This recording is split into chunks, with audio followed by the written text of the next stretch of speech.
Have you ever stood before an ancient monument and felt a sense of awe, as if you were in the presence of something timeless and true? That feeling itself might be part of a carefully orchestrated plan, one that stretches back thousands of years. Long before algorithms and social media feeds, rulers and empires mastered the art of shaping perception, bending truth, and manufacturing consent on a massive scale. They understood that to control a people, you must first control their story, their beliefs, their fears, their sense of identity, and they did so with a sophistication that still resonates in our world today, where information moves at the speed of light, but truth often feels harder than ever to grasp. Picture this: an Egyptian pharaoh commissioning a towering obelisk, not merely as an architectural marvel, but as a declaration of divine right. Envision Roman emperors minting coins bearing their likeness, ensuring that their image and their version of events circulated to the farthest corners of their domain. These were not passive acts of creativity, they were deliberate, powerful tools of control. Through grand constructions, symbolic art, and carefully curated public rituals, ancient leaders crafted narratives that justified their rule, united diverse populations, and even erased inconvenient truths. They turned stone and metal into vehicles of ideology, and in doing so, they built some of history's most enduring empires on foundations of persuasion. This video is an exploration of that hidden architecture of power, the ancient propaganda that shaped civilizations and continues to echo in our modern lives. We're going to journey across time and space, from the sun-baked plains of Mesopotamia to the forums of Rome, to uncover how messages were weaponized, monuments became megaphones, and masses were moved not by force alone, but by ideas. And as we delve into these age-old techniques of influence, you might start to recognize their reflections in today's media, politics, and public discourse. Because understanding how propaganda worked in the past isn't just about history, it's about becoming more aware of the stories we're still being told and the ones we tell ourselves. So let's begin by unraveling what ancient propaganda really meant in its original context. So if ancient propaganda wasn't just about speeches or decrees, what was it? At its core, it was a complete ecosystem of control, a multi-sensory experience designed to make authority feel both inevitable and divine. Think of it as the operating system of an empire, running silently in the background of every citizen's life. It wasn't just something people heard, it was something they saw, touched, walked through, and even spent in the marketplace. This constant, immersive reinforcement is what made it so incredibly effective. It transformed abstract political power into a tangible, unquestionable reality. Consider the sheer genius of using architecture as a tool of persuasion. A grand pyramid or a vast temple complex wasn't merely a building, it was a permanent statement carved in stone. These structures physically dominated the landscape, serving as a daily reminder of the ruler's immense power and resources. They communicated that the leader could command not just armies, but the very earth itself. For the average person living in their shadow, the message was clear: the authority that built this is far greater than any individual, and its legacy is meant to last forever. This wasn't just construction, it was psychological anchoring on a colossal scale, but the true mastery lay in the fusion of the monumental with the mundane. While a pyramid might awe you once a year on a festival day, a coin was something you handled every time you bought bread or paid a tax. Roman emperors were particularly adept at this. They mass-produced coins stamped with their profiles, often alongside symbols of victory or divine association. Imagine a soldier on the distant frontier of Britain, receiving his pay in coins bearing the face of an emperor he would never see. That small piece of metal was a physical token of the empire's reach and a constant, subtle reinforcement of who was in charge. It made the abstract concept of Rome something you could literally hold in your hand. This system also excelled at crafting and selling a shared identity. In vast, multicultural empires like Rome or Persia, unifying dozens of different ethnic groups with unique languages and gods was a monumental task. Propaganda provided the glue. Rituals, public games, and imperial cults created common experiences and a shared narrative.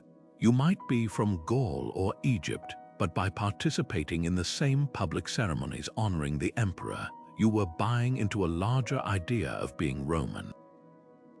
It was a way to soften the edges of conquest by offering a new, prestigious identity in exchange for loyalty.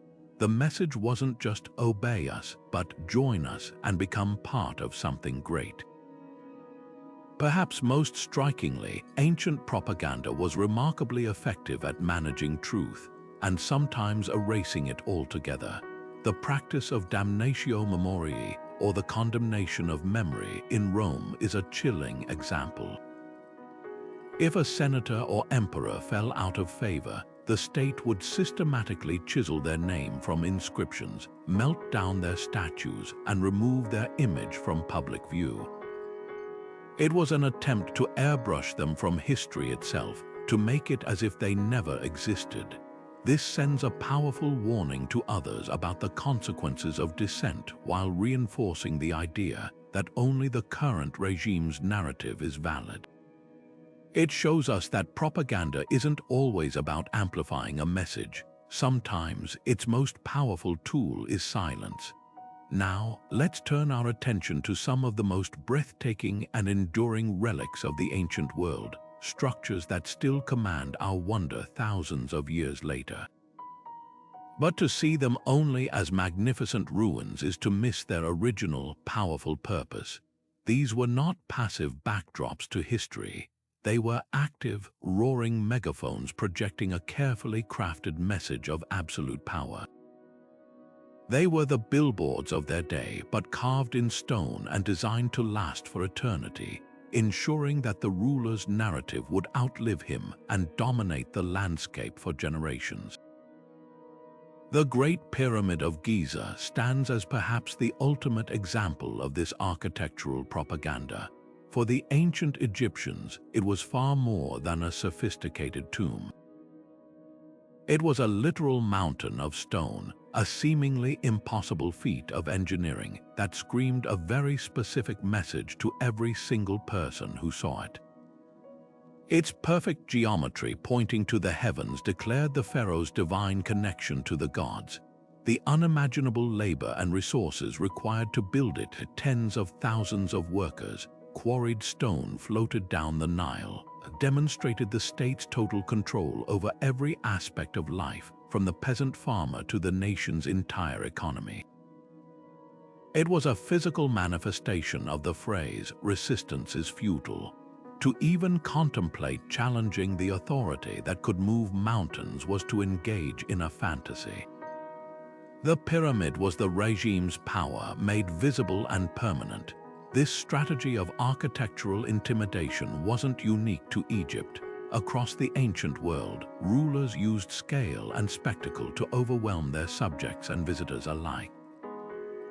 In Persia, King Darius I constructed the magnificent palace complex at Persepolis as the ceremonial heart of his vast empire. But walking through its grand gateways and Apadana, or audience hall, was to receive a masterclass in political messaging. The walls were lined with intricate stone reliefs, but these weren't just decorative patterns. They depicted an endless, orderly procession of delegates from every corner of the empire, from the Medes to the Egyptians to the Babylonians, each bringing gifts and tribute to the Persian king. The message was one of peaceful, universal submission and the incredible diversity and wealth that now flowed to the center of power. It visually reinforced that the Persian ruler was the master of the entire known world, and that all nations willingly acknowledged his supremacy. For a visiting dignitary, it was a not-so-subtle reminder of where they stood in the global pecking order. The location of these monuments was never an accident. They were strategically placed to maximize their psychological impact. They dominated city skylines, were built on elevated platforms to loom over the populace, and often sat at the end of long, processional avenues designed for grand ceremonial parades. These avenues weren't just roads, they were stages. During religious festivals or military triumphs, the ruler would procession through these spaces, surrounded by soldiers, priests, and symbols of power, performing his dominance in real time for the masses. The architecture itself framed the spectacle, turning the entire city into a theater of propaganda, where every citizen became an extra in the story of the ruler's greatness. The stones cried out his glory, and the people, simply by moving through their daily lives in these spaces, absorbed the message. And perhaps the most cunning aspect of this stone-based persuasion was its claim to eternity. Unlike a spoken lie or a fragile scroll, a pyramid or a palace made of solid granite and marble felt permanent. It created the illusion that the power structure it represented was just as unchanging and everlasting as the materials from which it was built. This sense of permanence was a powerful tool for maintaining the status quo. It discouraged rebellion not just through fear, but by fostering a sense of futility. Why challenge a power that is so deeply embedded in the very landscape, a power that seems as natural and enduring as the earth itself? These monuments psychologically disarmed the population, making the ruler's authority feel less like a political arrangement and more like a permanent fact of the universe, as immutable as the seasons. While massive stone monuments projected power across the landscape, another, far more intimate form of propaganda was circulating through the hands of millions, jingling in purses and paying for daily bread. The humble coin was perhaps the most brilliantly subversive tool in the ancient propagandist's arsenal. Unlike a pyramid that you visited, a coin visited you. It was personal, portable, and pervasive, a tiny metal canvas upon which empires painted their most desired truths and distributed them directly to the populace with every transaction in the marketplace. This was mass communication at its most efficient, long before the printing press or the internet. The Romans elevated this practice to a high art. A newly minted coin was the ancient equivalent of a breaking news bulletin, capable of shaping public opinion with startling speed. When an emperor celebrated a military triumph, he didn't just parade through the streets. He ordered the minting of coins commemorating the victory, often with the specific phrase Victoria Augusti, the victory of the emperor. A citizen in a distant province like Hispania or Syria might never witness the actual event, but they would hold a coin depicting captured barbarians kneeling in submission or the emperor being crowned by the goddess Victory herself. This transformed a far-off military campaign into a tangible success for every citizen, fostering a sense of shared pride and reinforcing the emperor's role as a powerful protector. It was a masterclass in claiming credit and building a narrative of constant triumph. Perhaps the most potent message stamped on these small discs was that of divine association. Roman emperors were frequently depicted on the obverse of a coin in profile, but the reverse was just as important. It might feature Jupiter, the king of the gods, holding a thunderbolt, or Apollo with his lyre. By placing their own image in such close proximity to these deities, emperors were making a powerful, subliminal suggestion. Their rule was not merely political, it was divinely ordained and supported. This wasn't always a claim of being a full god in one's lifetime, though some like Augustus tread that line carefully. It was more often a claim of having a special relationship with the gods, of being the chosen instrument of divine will for Rome. When you spend a coin day after day that shows your leader alongside Jupiter, that connection slowly seeps into your subconscious, making their authority feel natural and heaven-sent. This strategy of crafting a heroic personal brand was perfected by Alexander the Great a few centuries earlier. He understood the power of imagery perhaps better than any conqueror before him. As he swept across the known world, Alexander issued coins that didn't just show a simple portrait. They depicted him as the literal embodiment of a hero. On one famous series of coins, he is shown wearing the lion scalp of Hercules, visually linking his own labors and conquests to those of the legendary demigod. Other coins featured him with the ram's horns of Zeus Ammon, a powerful symbol of divinity.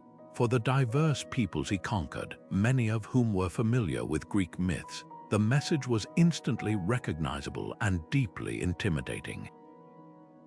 This wasn't just a king, this was a superhuman figure, a son of a god, and to resist him was to resist fate itself. His coinage was a key weapon in his psychological campaign, making his incredible conquest seem almost preordained. The true genius of coin-based propaganda lay in its sheer ubiquity and subtlety. A peasant selling vegetables or a soldier receiving his pay didn't feel like they were being fed a political message. They were simply conducting business, yet with every exchange they were physically handling a token that reinforced the ruler's power, their victories, and their divine right to rule. This constant, low-level exposure normalized the regime's authority, making it a background hum to daily life. Unlike a royal decree that might be read aloud once and then forgotten, coins were a persistent reminder. They could also be updated with astonishing frequency to reflect the latest victory, a new heir, or a shift in political messaging, allowing a ruler to conduct a form of real-time public relations across vast distances.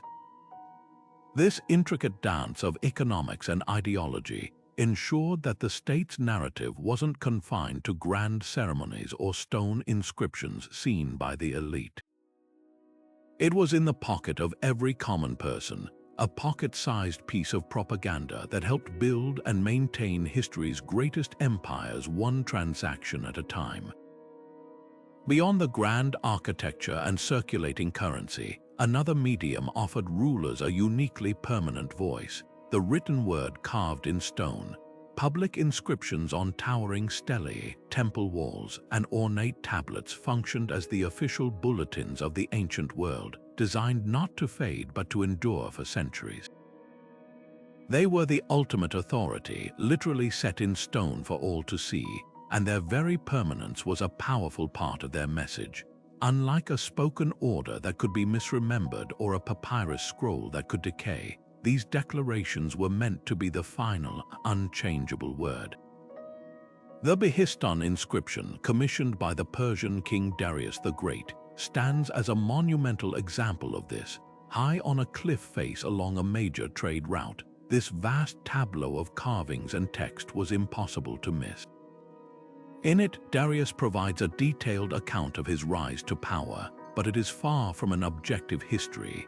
He meticulously portrays his rivals as rebels, liars, and usurpers, while presenting himself as the rightful king chosen by the god Ahura Mazda to restore order.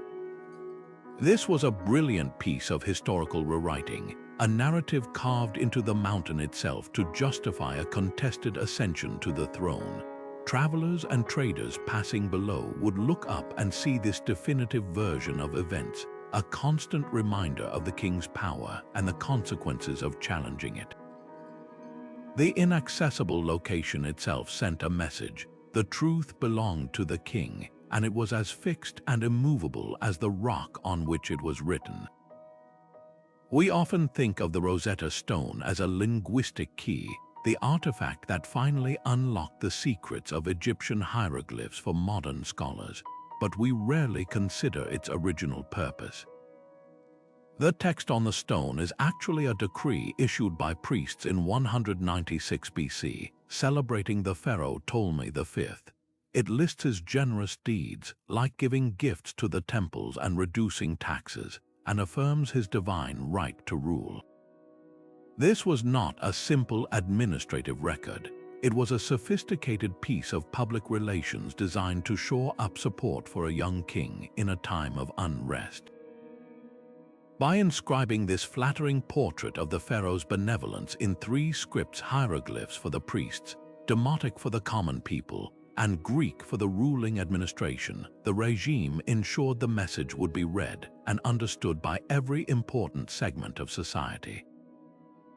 Its fame today comes from its role in decipherment, but its original power was as propaganda, crafting a legacy of piety and generosity for its ruler. The strategic placement of these inscriptions was crucial to their impact. They weren't hidden away in archives, they were installed in the most public spaces imaginable. City gates, central market squares, and the forecourts of major temples were all prime real estate for these carved declarations. This ensured maximum visibility, guaranteeing that a diverse cross-section of society, from merchants and priests to farmers and soldiers, would be exposed to the official narrative as they went about their daily lives. The language used was equally important. Written in formal, grandiose, and often legalistic terms, these texts carried an air of absolute authority and incontrovertible truth. The very act of carving words so painstakingly into stone lent them a weight that spoken words could never achieve, making the message feel objective and eternal rather than like one perspective among many. This control over the written narrative had a profound effect on historical memory. By creating such durable records of their preferred version of events, rulers could actively overshadow competing oral traditions or dissenting voices. Over generations, the story on the wall became the accepted story, the one repeated and believed. It demonstrates the ultimate goal of this form of propaganda: to shape not only contemporary opinion, but also the way future generations would perceive their reign. They were writing the first draft of history themselves in granite and limestone, ensuring that their truths and their lies would have the final say. Yet for all the power of stone and coin, these silent messengers were only one part of a much richer tapestry of influence. Ancient propaganda was a multi-sensory experience, and perhaps no medium was more immediate or emotionally charged than public art. Walking through an ancient city was like moving through a carefully curated gallery where every statue, every painted wall, every carved relief was designed to sell you on an idea. This was visual persuasion at its most potent, using a universal language of symbols to bypass rational thought and speak directly to the heart, reinforcing state power and ideology with every glance. Take the grand wall paintings that adorned Egyptian tombs and temples. To our modern eyes, they might seem like simple records of daily life or religious ceremonies. But their true function was far more calculated. In these scenes, the pharaoh is never depicted as an ordinary man. He is always shown as a giant, towering over everyone else in the composition, a visual technique known as hierarchical scale. He might be pictured effortlessly crushing the skulls of Egypt's enemies or standing calmly as powerful gods like Horus and Anubis bestow their blessings upon him. This wasn't art for art's sake. It was a deliberate assertion of his superhuman status and his role as the sole, divinely appointed protector of the cosmic order, or Mad. For an Egyptian citizen, these images were a constant reminder that their entire world's stability depended on this one incomparable leader. The Assyrians, masters of military empire, took this concept of art as intimidation to a terrifying new level. The stone reliefs that lined the walls of their palaces at Nimrud and Nineveh were not meant to be beautiful. They were designed to inspire sheer dread. They depict in gruesome and explicit detail scenes of conquest, armies besieging cities, prisoners being led away in chains, and rebels being brutally executed. One particularly chilling motif shows the king engaging in a lion hunt. This was not a celebration of sport, it was a powerful metaphor. The lion represented chaos and the untamed forces threatening the empire. By showing the king fearlessly dominating the beast, the art communicated his personal strength and his role as the guarantor of safety and order for his people. For a visiting ambassador or a conquered chieftain, a walk through these halls was a stark psychological lesson in the dire consequences of disloyalty. Even in the more democratic society of ancient Greece, art was harnessed to promote civic values and a collective identity aligned with state interests. Athenian pottery, widely exported across the Mediterranean, often featured scenes from mythology that highlighted virtues like bravery, wisdom, and self-sacrifice. More tellingly, the sculptures that adorned the Parthenon, the great temple to Athena on the Acropolis, were not merely religious decorations. The famous frieze depicted a procession during the Panathenaic festival, an event that celebrated the city itself and its patron goddess. It showed a cross-section of Athenian society, from soldiers and nobles to ordinary citizens, all moving in harmony. This art served to reinforce a shared sense of belonging and pride, reminding Athenians of their unique identity and the democratic ideals they were meant to uphold, especially in the face of external threats like the Persian Empire. The true genius of this system lay in the creation of a cohesive visual language through the relentless repetition of key motifs. A citizen didn't need to be literate to understand the messages being broadcast. They would see the same symbols: the pharaoh smiting enemies, the Assyrian king with his bow, the Greek hero in combat, on temple walls, on expensive jewelry, on common pottery, and even on the seals of official documents. This constant visual reinforcement made the propaganda messages instantly recognizable and emotionally resonant. It created a world where the state's narrative was not just something you heard, but something you saw everywhere you looked, making alternative viewpoints seem not just wrong, but alien and unnatural. This sophisticated understanding of imagery's psychological impact reveals that ancient rulers were master manipulators of perception, employing techniques that feel strikingly modern in their effectiveness. But if architecture and art provided the stage, then public rituals and spectacles were the blockbuster performances that brought the propaganda machine to life. These were not casual gatherings. They were meticulously orchestrated events designed to overwhelm the senses and forge powerful emotional bonds between the ruler and the ruled. Imagine the roar of a massive crowd, the dazzling sight of golden chariots, the scent of incense and sacrifice hanging thick in the air. These multi-sensory experiences were engineered to make abstract concepts of power and unity feel thrillingly real and personal to every single spectator. The Roman triumph stands as perhaps the most iconic example of this political theater. Far more than just a victory parade, it was a carefully scripted narrative of conquest and divine favor. The procession would wind through the crowded streets of Rome, a moving panorama of the empire's might. At the front came the captured spoils of war, chests overflowing with gold and jewels, exotic animals in cages, and paintings depicting key battles. Next marched the prisoners of war, often chained and humiliated, a visceral display of the enemy's defeat. And at the climax, riding in a golden chariot, was the victorious general himself. But he was transformed, for this one day he was not merely a man. His face was painted red like the statue of Jupiter Optimus Maximus. He wore a purple toga embroidered with gold, and he held a laurel branch and a scepter. A slave stood behind him, holding a golden crown over his head while whispering in his ear, "Remember, you are mortal." This entire spectacle was a genius piece of psychological manipulation.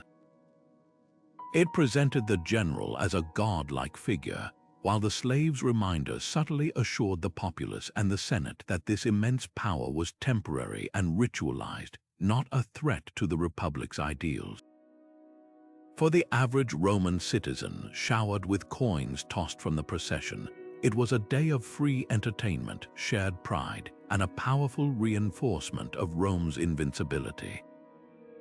Across the Mediterranean, the Egyptian pharaohs employed a different but equally potent ritual, the Sed festival.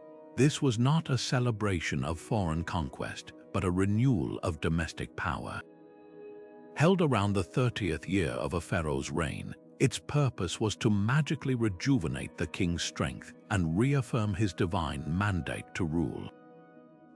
The ceremonies were rich with symbolism. The pharaoh would run a ritual race demonstrating his physical vitality and his continued ability to outrun chaos and maintain order.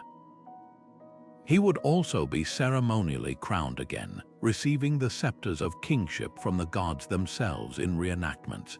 For the Egyptian people, the successful completion of the Sed festival was a matter of national security. It proved their leader was still strong, still in favor with the gods, and still the only person capable of keeping the forces of darkness at bay. A failed festival was unthinkable. A successful one was a massive propaganda victory, calming anxieties about succession and reinforcing the stability of the entire state. The true power of these spectacles lay in their ability to manufacture consensus through shared experience. When tens of thousands of people cheer together in the forum or bow in unison during a religious ceremony, individual doubt melts away into collective euphoria. Participating in these events made ordinary people feel like they were part of the empire's success story. They weren't just passive subjects. They were the cheering crowd that validated the victory, the devout populace that affirmed the pharaoh's divinity. This sense of belonging was a powerful tool for social control. It encouraged citizens to internalize the state's narratives as their own, making them less likely to question authority or sympathize with dissent. The memory of the event, the thrill, the awe, the free bread and circuses created a reservoir of goodwill that rulers could draw upon during tougher times. These rituals transformed cold political power into a warm, emotional connection, and that connection proved to be one of the most durable foundations for any empire. This fusion of political power with divine authority was perhaps the most potent and enduring propaganda strategy of the ancient world. By wrapping their rule in the sacred, leaders transformed mere governance into a cosmic necessity, making disobedience not just a crime against the state, but a sin against the very order of the universe. This wasn't a subtle suggestion. It was a foundational claim embedded into the culture, from grand temples down to daily prayers. The pharaohs of Egypt offer the most complete example of this divine kingship in action. They weren't just chosen by the gods, they were living gods themselves, specifically the incarnation of Horus, the falcon-headed deity of kingship. Upon death, they were believed to transform into Osiris, the god of the afterlife. This meant every aspect of their rule, from collecting taxes to leading armies, was an extension of their divine duty to maintain Ma'at, the cosmic principle of order, truth, and justice. To challenge the pharaoh was to risk plunging the entire world back into the chaos that existed before creation. This belief system made loyalty a religious obligation, effectively silencing dissent before it could even form. In Mesopotamia, the approach was slightly different but just as effective.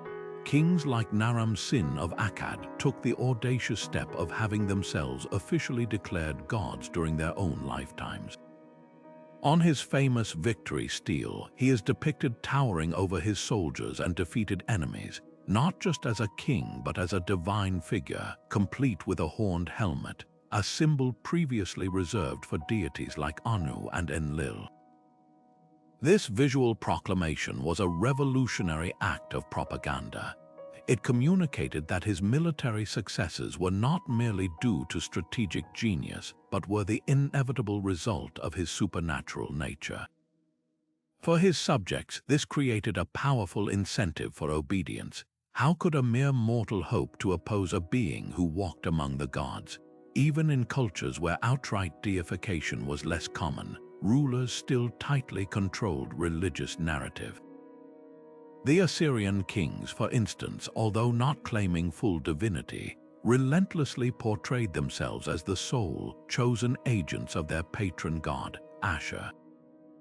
Their brutal military campaigns were always framed as fulfilling Ashur's divine will, turning imperial expansion into a holy crusade and their enemies into enemies of the god himself. This strategy of divine association proved incredibly versatile, adaptable to nearly any cultural or religious context.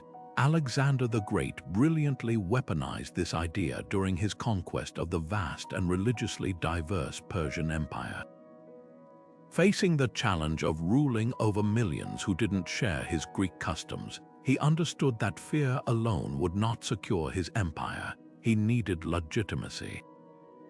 During a famous visit to the Oracle of Siwa in Egypt, a rumor was strategically spread that the priest there had addressed him as the son of Zeus Ammon.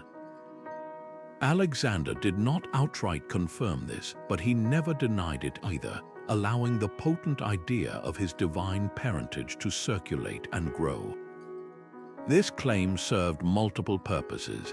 It impressed his superstitious Macedonian soldiers. It resonated with Egyptians who recognized Zeus Ammon as a form of their god Ammon, the father of the pharaohs, and it intimidated his foes by elevating him above the status of a mere mortal conqueror. It was a masterstroke of cross-cultural propaganda, using the language of divinity to build a bridge of acceptance across his newly conquered territories.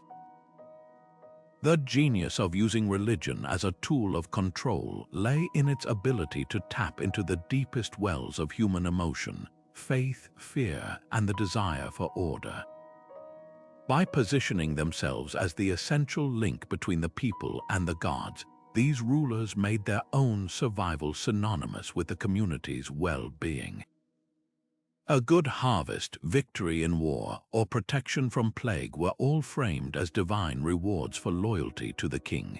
Conversely, natural disasters, famine, or defeat could be blamed on a failure of piety or, more dangerously, on the community's insufficient support for their god-king. This system created a self-reinforcing loop of authority. It was nearly impossible to argue against, as any challenge could be dismissed as impiety or a threat to the cosmic balance that only the ruler could maintain. This divine right was the ultimate silencing mechanism, making the cost of dissent not just physical but spiritual and eternal. While grand spectacles and divine claims worked on the masses, ancient rulers understood that the most profound and lasting form of control began in the classroom and the library. To secure an empire's future, you had to shape the minds of its next generation, instilling loyalty and ideology from the earliest age. This long-game strategy transformed education and literature from simple pursuits of knowledge into sophisticated engines of propaganda, designed to produce citizens who would not just obey the state, but believe in its righteousness with their whole hearts. The Spartan agoge stands as one of history's most extreme examples of state-controlled indoctrination. From the age of 7, boys were removed from their families and immersed in a brutal, state-run program designed for a single purpose: to forge perfect soldiers for Sparta. But this system taught far more than just military skills. It was a complete psychological overhaul. Through constant hardship, communal living, and a culture that prized discipline above all else, the agoge systematically erased individual identity and replaced it with a collective one. Values like unwavering obedience, austerity, and a willingness to sacrifice oneself for the city-state were not just encouraged, they were hammered into every aspect of a young Spartan's existence. The famous story of the boy who hid a stolen fox under his cloak and let it gnaw into his stomach rather than cry out and reveal his theft wasn't a tale of mere toughness. It was a perfect lesson in the ultimate priority, the state's laws and secrets over one's own life. By the time a Spartan male entered the army, he wasn't a citizen who might question orders. He was a living weapon, his very consciousness shaped to serve Sparta's interests without a moment's hesitation. In the vast and complex Han dynasty of China, a different but equally powerful educational model was employed. Instead of physical brutality, the Han emperors wielded philosophy as their tool of control. They championed Confucianism, elevating its texts, the 5 classics and the 4 books, to the core of the imperial examination system. To gain a prestigious position in the vast government bureaucracy, a young man had to devote his life to memorizing and interpreting these works. On the surface, this promoted a meritocracy, but look closer at the Confucian ideals being taught: filial piety, respect for elders, loyalty to one's ruler, and the importance of harmony within a strict social hierarchy. These values brilliantly reinforced the existing power structure. By making mastery of Confucianism the only path to success, the state ensured its most ambitious and intelligent citizens would internalize an ideology that preached respect for authority and social order. Education became a tool that convinced people to willingly accept their place in the system, viewing it not as oppression but as the natural and proper way of the world. It was a subtler form of indoctrination than the Spartan model, but perhaps even more effective for maintaining stability across a massive empire. Even the world of epic poetry and literature was co-opted to serve the state's narrative. The Roman Emperor Augustus understood that to cement his new era of peace after years of civil war, he needed to give Rome a glorious and unifying origin story. He found his instrument in the poet Virgil, commissioning what would become one of history's most famous works of propaganda disguised as art, the Aeneid. On one level, it's a thrilling epic about the Trojan hero Aeneas and his journey to found a new city, but on another, it's a masterful piece of political messaging. Virgil directly links Aeneas to Augustus, presenting the emperor not as a ruthless politician who emerged from a bloody power struggle, but as the fulfillment of a divine prophecy stretching back centuries. The poem glorifies Roman values like duty, piety, and sacrifice, justifying Rome's right to rule the world as a noble burden bestowed by the gods. It wasn't just a book for the elite, it was taught in schools and recited publicly, making its pro-Augustus, pro-empire themes a fundamental part of Roman cultural identity. For centuries, students learned that to be Roman was to embrace the destiny Virgil so elegantly described. This control over the written word extended to the very libraries themselves. The Great Library of Alexandria, while a renowned center of learning, also functioned as an instrument of soft power for the Ptolemaic rulers of Egypt. By attracting the greatest scholars of the age and gathering all known knowledge within its walls, the Ptolemies positioned themselves as the benefactors and custodians of global wisdom. This project wasn't entirely altruistic. Controlling this repository of knowledge allowed them to influence which texts were preserved, copied, and promoted, and which might be marginalized or lost. It allowed them to shape the intellectual currents of the era, ensuring that scholarship often aligned with their political interests and bolstered their legitimacy as enlightened monarchs. The true, chilling effectiveness of this educational and literary propaganda lies in its invisibility to those within the system. A Spartan boy didn't think he was being brainwashed, he believed he was becoming a man. A Han scholar didn't think he was memorizing state propaganda, He believed he was studying sacred wisdom for a noble career. A Roman child reading the Aeneid didn't see political manipulation. They learned a beautiful story about their country's heroic founding.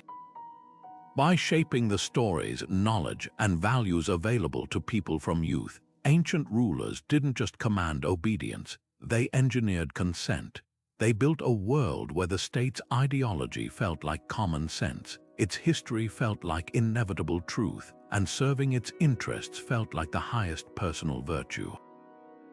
This was the deepest and most subtle layer of the propaganda machine, one that built empires not just with walls and weapons, but inside the minds of its citizens. Yet for all the brilliance of these persuasive techniques, ancient rulers understood that inspiration alone could not guarantee obedience. Alongside the promises of glory and divine favor ran a powerful undercurrent of pure, unadulterated fear, a calculated strategy of intimidation designed to make the cost of defiance seem unbearably high. This was the dark, sharp edge of the propaganda blade, and it was wielded with chilling precision to ensure that loyalty wasn't just encouraged, it was enforced through a pervasive sense of dread. The Assyrian Empire stands as the ultimate case study in the weaponization of terror. Their kings were masters of psychological warfare, and they turned their very palaces into galleries of horror. The stone reliefs that lined the walls of Nineveh and Nimrud were not meant to be beautiful. They were designed to inspire visceral fear. They depicted, in gruesome and explicit detail, scenes of captured rebels being flayed alive, impaled on sharp stakes, or having their tongues torn out. One particularly common image shows the Assyrian king feasting in his garden with the severed head of a defeated enemy king dangling from a nearby tree. These were not private records, they were public art for visiting dignitaries, foreign ambassadors, and even the king's own courtiers. The message was unmistakable and brutal. This is the fate that awaits anyone who challenges the authority of the king. It was a form of state-sponsored terror designed to paralyze opposition before it could even form, making rebellion seem not just futile but suicidal. The Romans, while often celebrated for their law and order, were equally adept at using calculated brutality to maintain discipline, particularly within their own ranks. The practice of decimatio or decimation was a masterpiece of psychological control. If a legion or a cohort was found guilty of cowardice or mutiny, the soldiers would be forced to draw lots. The 1 in 10 who drew the unlucky mark would then be clubbed to death by their own former comrades. The sheer genius and horror of this punishment lay in its multifaceted impact. It wasn't just about eliminating the guilty. It forced every surviving soldier to participate in the execution, binding them together in a shared trauma and a bloody lesson in obedience. It also created a powerful incentive for mutual surveillance. Soldiers would now police each other's loyalty with desperate intensity, knowing that one man's failure could mean death for them all. Decimatio was rarely used, which made it even more effective. Its power resided in the ever-present threat, the terrifying possibility that any failure could trigger this horrific lottery. Beyond these stark displays of violence, rulers expertly manipulated fear of external threats to consolidate their own power. A common and highly effective tactic was to exaggerate the danger posed by a foreign enemy or an internal other, a barbarian horde at the gates, a mysterious cult within the city, a neighboring kingdom plotting invasion. By fostering a climate of perpetual crisis, the ruler could position themselves as the sole, indispensable protector. This strategy, known as the rally round the flag effect, allowed them to justify the suspension of normal rights, the levying of heavy taxes for defense, and the expansion of their own executive powers. Criticism of the leader could then be framed as unpatriotic or even treasonous. a dangerous weakening of the nation's defenses in its hour of need. The Roman Senate, for instance, would often grant extraordinary imperium to generals during times of grave military threat, power that was sometimes reluctant to be given back once the crisis had passed. By controlling the narrative of danger, a ruler could manufacture the very conditions that made authoritarianism seem not only acceptable but necessary for survival. This constant background hum of anxiety created a society where compliance felt like the only safe option. The fear didn't need to be constantly activated, it just needed to be a credible possibility. The occasional public execution, the stories of a decimated legion that circulated through army camps, the gruesome images in the royal palace, all served as potent reminders. This atmosphere made people their own jailers, often choosing silence and obedience over the unimaginable risks of resistance. It was a highly efficient system of control, allowing a relatively small ruling class to govern vast populations without the need for a soldier on every street corner. The threat of force, artfully communicated through propaganda, proved to be just as effective as force itself and far less costly to maintain. This delicate balance between hope and dread, between the promise of belonging and the threat of annihilation, formed the bedrock upon which many ancient empires secured their longevity, proving that the most effective control is often achieved not by crushing the human spirit, but by carefully steering it. Forging a single identity across a sprawling tapestry of diverse cultures was one of the most delicate and vital tasks for any ancient empire. Conquering a people was one thing, but persuading them to see themselves as part of a new, larger whole was an entirely different challenge, one that required a masterful blend of persuasion, incentive, and symbolic storytelling. This wasn't about erasing local traditions overnight. It was about carefully constructing a new layer of identity, a shared sense of belonging that could sit alongside regional loyalties and, in time, often supersede them. The most successful empires became experts at selling this idea of unity, making it feel not like an imposition, but like an attractive upgrade to one's place in the world. The Achaemenid Persian Empire under rulers like Cyrus the Great and Darius the First provides a brilliant early model of this inclusive propaganda. Instead of crushing the customs of the many peoples they conquered, from the Medes and Babylonians to the Egyptians and Lydians, they often allowed them to continue.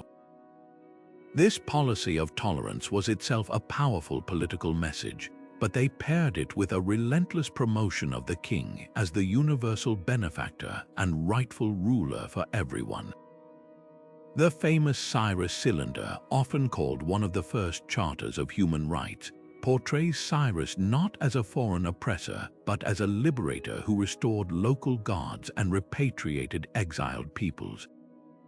This was a masterstroke of public relations. Similarly, the Behistun inscription was carved in 3 languages: Old Persian, Elamite, and Babylonian, ensuring that the king's version of his righteous ascension to power could be read and understood by the major linguistic groups of the empire.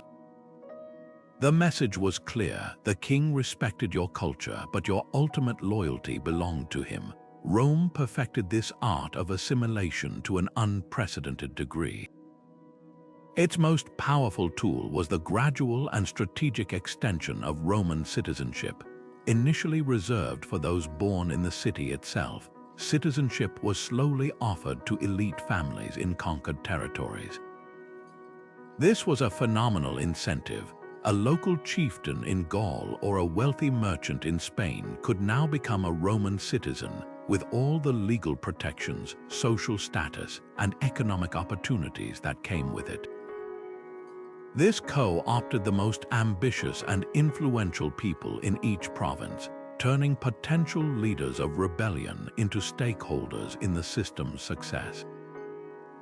Their fortunes became tied to Rome's continued stability, Alongside this, Rome promoted a set of core values: pietas, duty to the gods, family, and state; virtus, courage and manliness; and gravitas, seriousness of purpose. These weren't just abstract ideas, they were the qualities celebrated in literature, etched on monuments, and embodied by heroic figures. They created a cultural blueprint for what it meant to be Roman, an identity that someone in Britain could aspire to just as much as someone in Italy. The empire's monumental infrastructure projects were also powerful, tangible propaganda for this unified identity. A network of roads, magnificent aqueducts, and grand public baths were certainly practical, but their symbolic value was immense. They were presented not as tools of occupation, but as gifts from a benevolent empire that improved the quality of life for all its subjects. A city in North Africa might have gained a reliable water supply thanks to Roman engineering, a benefit everyone could appreciate daily. This created a sense of shared benefit and interdependence. A revolt against Rome wasn't just a political act, it now risked losing the very amenities that defined a civilized and comfortable life. The infrastructure physically bound the empire together, making every province feel connected to and dependent on the central power, fostering a practical loyalty that complemented the cultural one. By emphasizing these shared benefits and overarching loyalties, imperial propaganda worked to soften ethnic tensions and drastically reduce the incentive for rebellion. It reframed the empire not as a master-slave relationship, but as a partnership, albeit an unequal one, where peace, security, and prosperity were exchanged for loyalty and taxes. This strategy of integration through persuasion and incentive was far more sustainable and cost-effective than ruling through brute force alone. It allowed a relatively small central administration to govern vast territories for centuries, building empires that were not just military conquests, but lasting political and cultural entities. The echoes of this strategy are still visible today in how modern nations attempt to build national identity out of diverse populations. Even the most sophisticated propaganda could only achieve so much if the state remained deaf to the murmurs of its people. To truly control the narrative, ancient rulers understood they needed ears everywhere, a way to listen in on the whispers of dissent before they could grow into shouts of rebellion. This led to the development of history's earliest surveillance states, where a web of spies and informants worked in the shadows to ensure that the glorious messages projected by monuments and coins were not being met with private scorn or organized resistance. This covert arm of the propaganda machine ensured that control was maintained not just through inspiration, but through the chilling fear of being watched. The Achaemenid Persian Empire mastered this system with an institution known as the king's eyes and ears. These were not mere bureaucrats, they were high-ranking royal inspectors personally loyal to the monarch, granted immense authority to travel anywhere within the empire's vast borders. Their official role was to oversee provincial governors, audit tax collections, and administer justice. But their true power lay in their function as the king's personal intelligence network. They reported directly on the loyalty of local officials and the mood of the population, acting as a constant check on the ambitions of regional satraps. The mere knowledge that one of these powerful agents could arrive unannounced created a powerful deterrent against corruption or sedition. A governor might be tempted to stir dissent or withhold taxes, but the ever-present threat of a report to the king, a report that could lead to immediate dismissal or execution, ensured compliance. This system brilliantly centralized control, making every official across the immense empire feel directly accountable to the throne, no matter how far away they were. The Romans developed their own infamous surveillance apparatus, though it emerged from a surprisingly mundane origin. The frumentarii were initially military supply officers responsible for procuring grain frumentum for the army. Their constant travel across the empire's road network made them the perfect candidates for a different job. By the 2nd century AD, emperors like Hadrian had transformed them into a dedicated imperial courier and intelligence service. The frumentarii became feared figures, tasked with carrying sensitive messages, conducting covert investigations, and even assassinating the emperor's enemies. They could appear anywhere, posing as merchants or travelers, listening for whispers of conspiracy in taverns, or monitoring the loyalty of legions on the frontier. Their reputation for brutality and efficiency made them deeply unpopular. They were eventually disbanded due to public hatred, but they were terrifyingly effective. For the common citizen, the possibility that a seemingly ordinary stranger might actually be an imperial agent fostered a culture of caution and self-censorship, where even private grumblings about taxes or the emperor felt dangerously risky. Beyond simply listening, these covert networks were also active instruments of disinformation. Ancient rulers were adept at using whispers and forgeries to shape public perception and eliminate threats without the messy spectacle of a public trial. A well-placed rumor could destroy a rival's reputation more effectively than any legal proceeding. If a popular general became too powerful, stories might suddenly circulate in the forum about his ambition to seize the throne or his disrespect towards the gods. In the pre-print era, where news traveled by word of mouth, such rumors were nearly impossible to trace or counter, and they could rapidly poison public opinion. Similarly, the forging of documents was a potent tool. A state could produce letters purportedly from an enemy leader, revealing a fictional plot or admitting to cowardice, and then discover them to justify a war or a purge. This practice shows a sophisticated understanding of propaganda, that it isn't just about promoting a positive image of oneself, but also about actively destroying the credibility of opponents through any means necessary. The ultimate goal of integrating surveillance with propaganda was to create a society where the state's narrative felt inescapable, both externally and internally. Grand monuments and coins created a public world that celebrated the regime, while spies and informants policed the private world of thought and conversation. This combination was devastatingly effective.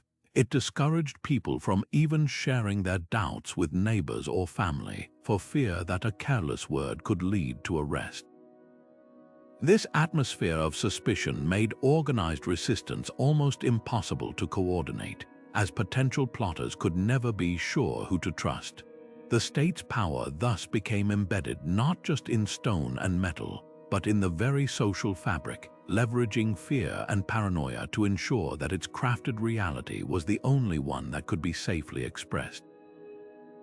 This seamless blend of overt persuasion and covert intimidation reveals the terrifying completeness of ancient propaganda, a system designed to command not just actions but minds. But perhaps the most profound loyalty was bought not with grand gestures, but with the simple promise of daily bread. The Roman annona, the state-sponsored dole of free or subsidized grain, was a masterclass in using economic stability as a tool of control. For the average plebeian in Rome, life was precarious. A bad harvest, a shipping delay, or inflation could mean hunger and unrest. By guaranteeing a basic food supply, the emperor positioned himself as the direct provider for the people, the paterfamilias on a colossal scale. This created a powerful, almost unbreakable bond of dependency. The message was clear: your family eats because of the emperor's generosity. This system brilliantly neutralized potential discontent. A population worrying about its next meal doesn't have the energy or will to question political authority. Its primary concern becomes maintaining the stability of the system that feeds it. The public feasts and lavish games, like those famously held in the Colosseum, served a similar purpose. They were not just entertainment, they were spectacular displays of the emperor's wealth and his willingness to share it with the citizenry. This combination of basic sustenance and thrilling spectacle made the populace feel invested in the regime's success, transforming them from potential critics into grateful beneficiaries. This strategy of tying economic well-being to divine right was perfected along the banks of the Nile. For the ancient Egyptians, the entire cycle of life depended on the Nile's annual flood. A too low flood meant famine and death. A too high flood meant destruction.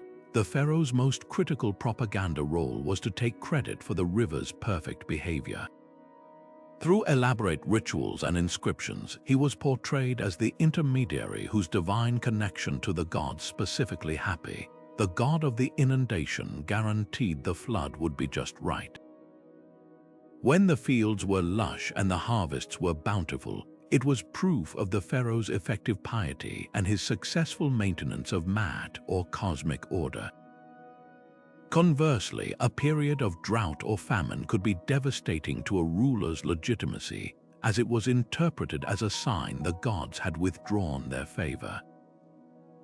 This inextricable link between the ruler's divine mandate and the people's literal survival made economic prosperity a powerful validation of his propaganda.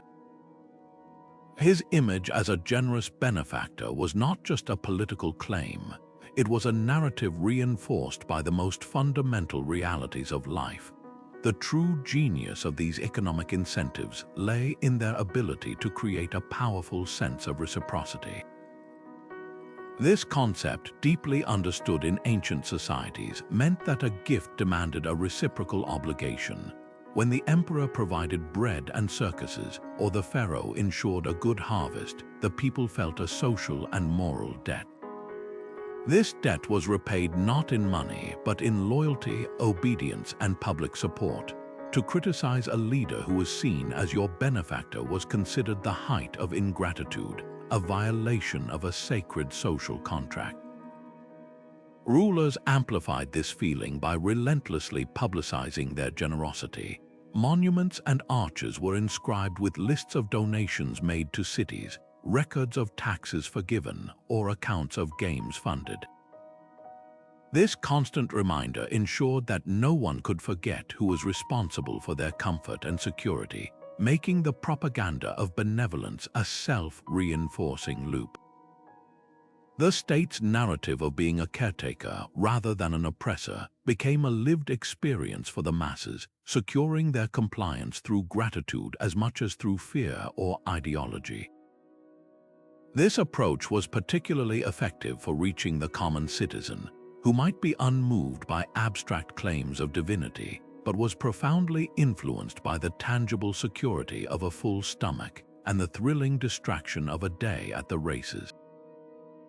This manipulation of history was not a mere vanity project. It was a calculated effort to control the very timeline of the empire, ensuring that the official story would be the only one to survive. Consider the fascinating case of the Egyptian female pharaoh Hatshepsut. Her reign was one of immense prosperity and peace, a golden age for Egypt, yet her very existence as a woman ruling as king was a profound challenge to tradition. To secure her legitimacy and preempt any challenges, she embarked on one of history's most comprehensive rebranding campaigns. Statues and reliefs were meticulously altered, depicting her not with the graceful features of a queen but with the muscular physique, ceremonial beard, and regalia of a male pharaoh. Inscriptions were changed, replacing feminine pronouns with masculine ones and recasting her divine birth narrative to emphasize her right to the throne as the chosen heir of the god Ammon. This wasn't an attempt to hide her identity entirely, but to reframe it within a strictly defined cultural box, making her powerful and successful rule palatable to a society deeply uncomfortable with a woman in the highest office. Her propaganda was so effective that after her death, her stepson Thutmose III could only try to diminish her legacy by literally hacking her image from temple walls, a testament to how thoroughly she had written herself into the stone record. The Romans, with their legalistic minds, formalized this practice of historical airbrushing into a terrifying official punishment known as damnatio memoriae, the condemnation of memory. When an emperor or a prominent senator was deemed an enemy of the state after their death, the Senate could issue this decree, triggering a systematic and violent erasure. Stonemasons would be sent to public squares to chisel the offender's name from every inscription, topple their statues, and melt down bronze portraits for reuse. Coins bearing their image were pulled from circulation and reminted. It was a comprehensive attempt to annihilate their presence from the public sphere, to make it as if they had never existed. The goal was twofold: to serve as a stark warning to other ambitious elites about the consequences of failure or dissent, and to purify the official history of the empire, removing any blemishes that might tarnish the narrative of Rome's eternal and virtuous glory. The empty spaces left on monuments where a name once stood were themselves powerful messages, silent screams reminding everyone of the price of falling from favor. But controlling history wasn't only about erasure, it was also about lavish embellishment and strategic storytelling. The first Roman emperor, Augustus, was a master of this. He famously commissioned the historian Livy to write a monumental history of Rome from its founding. While not a simple work of propaganda, Livy's history was deeply influenced by the new cultural climate Augustus fostered.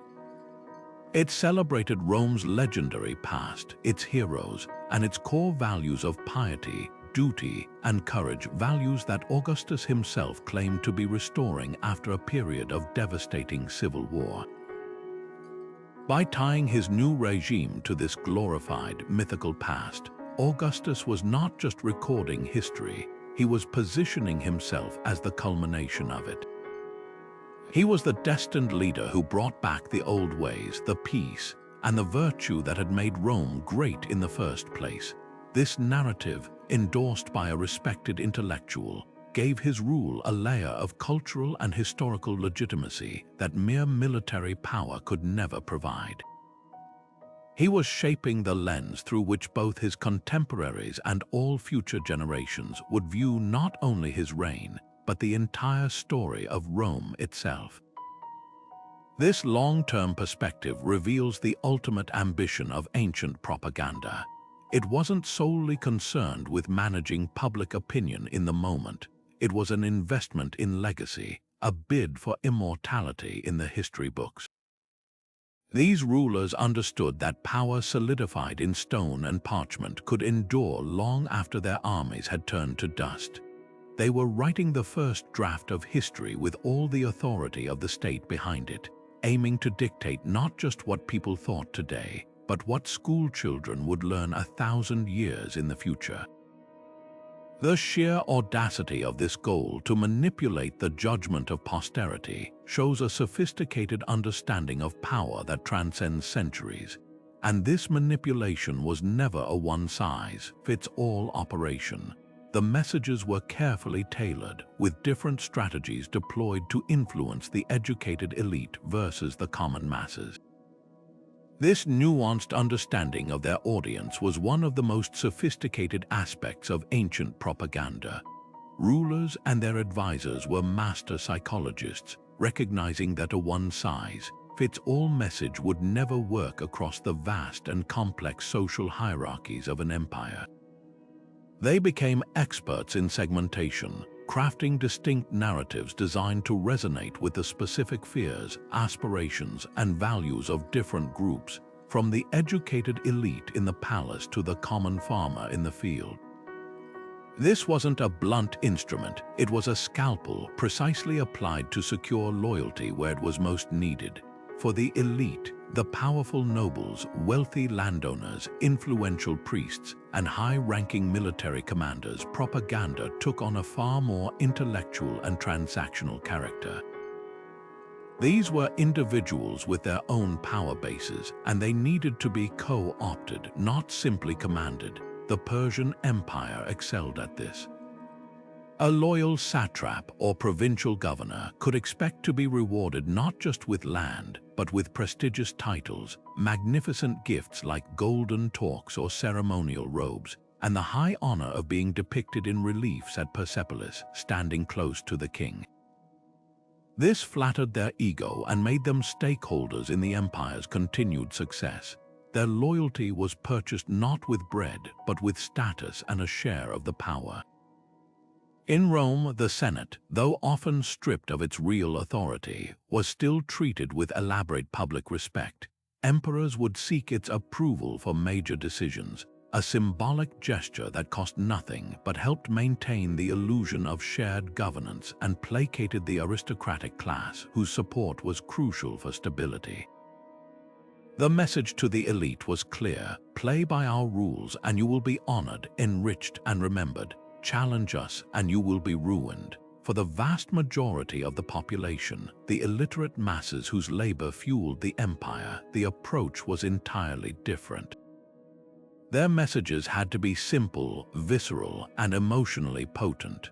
They communicated not through complex treaties or philosophical texts, but through powerful, universal symbols that could be understood in an instant. The imagery on coins was a perfect medium for this. A common Roman citizen might not be able to read the inscription Providentia Org on a denarius, but they could instantly recognize the goddess Abundantia holding her cornucopia, overflowing with grain. This symbol directly communicated the emperor's role as the guarantor of their next meal. Public spectacles like gladiatorial games or religious processions were another masterstroke. They offered thrilling entertainment, a temporary escape from hardship, and a powerful, shared emotional experience that fostered a sense of collective identity and gratitude toward the ruler who provided it. The message to the masses was equally clear but far simpler. Your leader is strong, he is favored by the gods, and he provides you with safety and sustenance. Be loyal and this will continue. In some of the most philosophically advanced cultures, we even see the development of dual narratives, an esoteric, complex version of truth for the educated inner circle, and an exoteric, simplified version for public consumption. The intricate mystery cults of the Greco-Roman world, with their secret initiation rites and hidden knowledge, offered a sense of exclusivity and deeper understanding to a select few, binding them more closely to the state-sponsored religion. A philosopher priest might understand the emperor's divinity as a complex metaphysical concept, while a common soldier was taught to see it as a literal fact. This segmentation was brilliantly effective. It prevented the formation of a unified opposition by addressing the specific concerns of each group. The elites were pacified with honors and a sense of participation, while the masses were kept content with security and spectacle. Neither group felt their interests were perfectly aligned with the other, making it nearly impossible for them to unite against the central authority. This deep understanding of social dynamics and human motivation reveals that ancient propagandists weren't just crude liars. They were early masters of public opinion and mass psychology, whose insights into tailoring messages for target audiences remain profoundly relevant even in our own era of curated social media feeds and targeted advertising. This remarkable ability to adapt and borrow from others was a huge part of what made ancient propaganda so incredibly resilient and effective. As empires expanded, bumping up against new cultures with their own traditions and beliefs, the smartest rulers realized that a one-note message wouldn't work for everyone. Instead of trying to force their own culture onto every conquered people, they often engaged in a kind of strategic cultural borrowing, picking and choosing the most potent symbols and rituals from others and weaving them into their own narrative. This created hybrid forms of propaganda that could resonate across cultural lines, making the conqueror seem less like a foreign oppressor and more like a legitimate, familiar authority. It was a brilliant move that turned the diversity of an empire from a weakness into a strength. No one exemplifies this strategy better than Alexander the Great. After his stunning military victories toppled the vast Persian Empire, he faced an enormous problem: how to govern millions of people who saw him as just another foreign invader. His solution was a masterclass in cross-cultural propaganda. Instead of imposing purely Greek customs, he began to adopt the powerful symbols of Persian kingship. He started wearing the elaborate striped tunic and girdle of a Persian monarch. He introduced the court ritual of proskyneses where subjects would bow before him, and he even appointed Persian satraps to administrative posts. To his Macedonian generals, this seemed like a betrayal of their Greek ways, but Alexander was playing a much longer game. By adopting these customs, he was sending a clear message to the Persian elite: I am not here to destroy your world. I am here to step into the shoes of your former kings and rule as a legitimate successor. He was positioning himself as the rightful heir to the Achaemenid throne, not just its conqueror. But Alexander was too clever to just go fully Persian. He simultaneously leveraged his Greek heritage, particularly the powerful concept of the hero. He encouraged stories that linked him directly to the Achilles of Homer's Iliad, even famously visiting the hero's tomb at Troy. He also circulated the rumor of his divine parentage, that he was the son of Zeus, a claim that had deep resonance in the Greek world. This dual strategy was pure genius.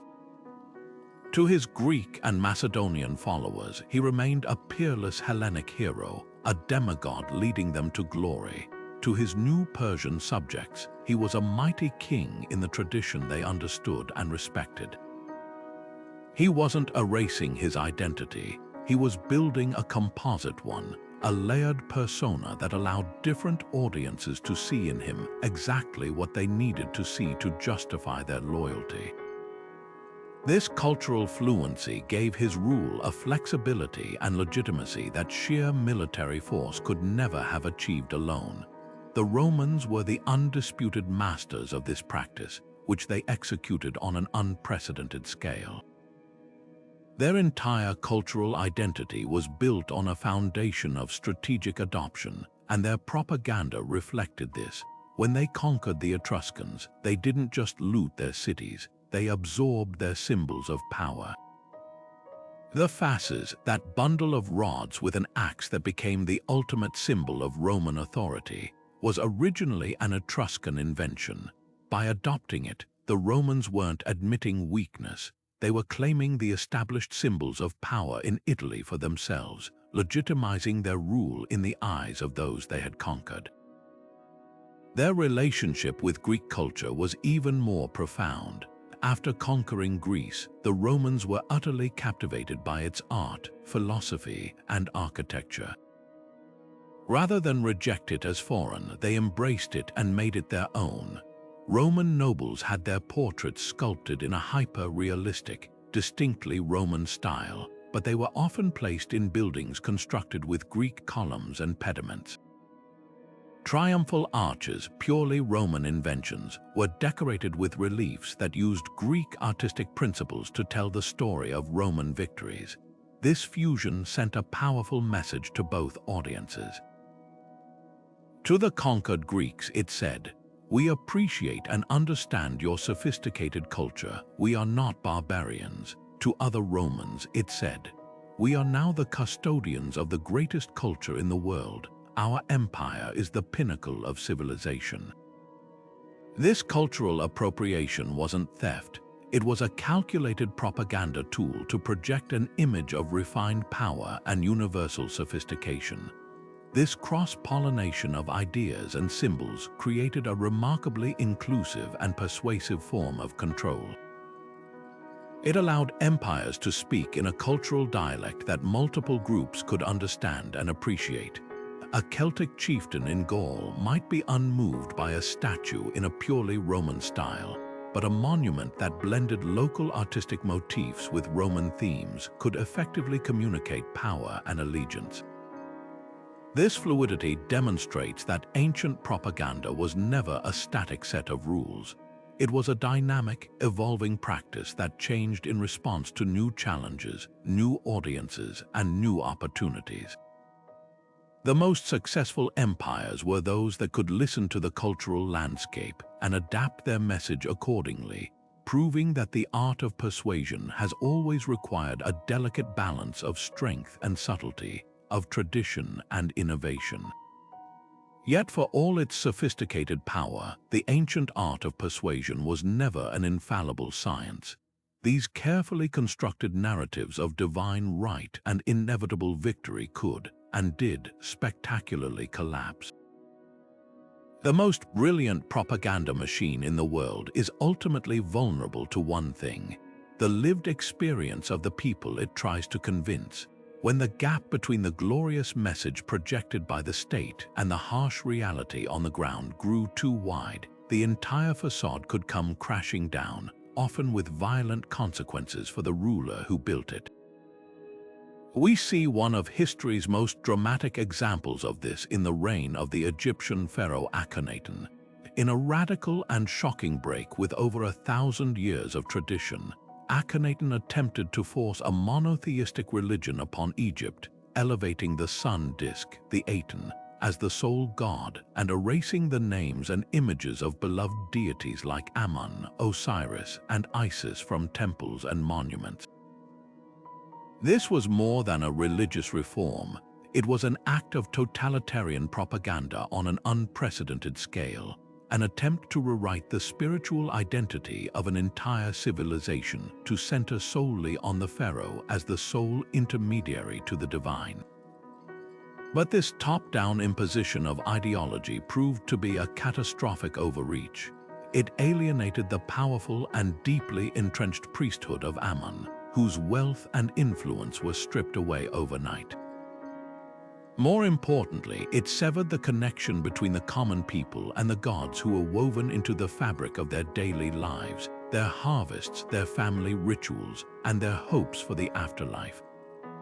The resentment was so profound that immediately after Akhenaten's death, his successors began systematically dismantling his legacy.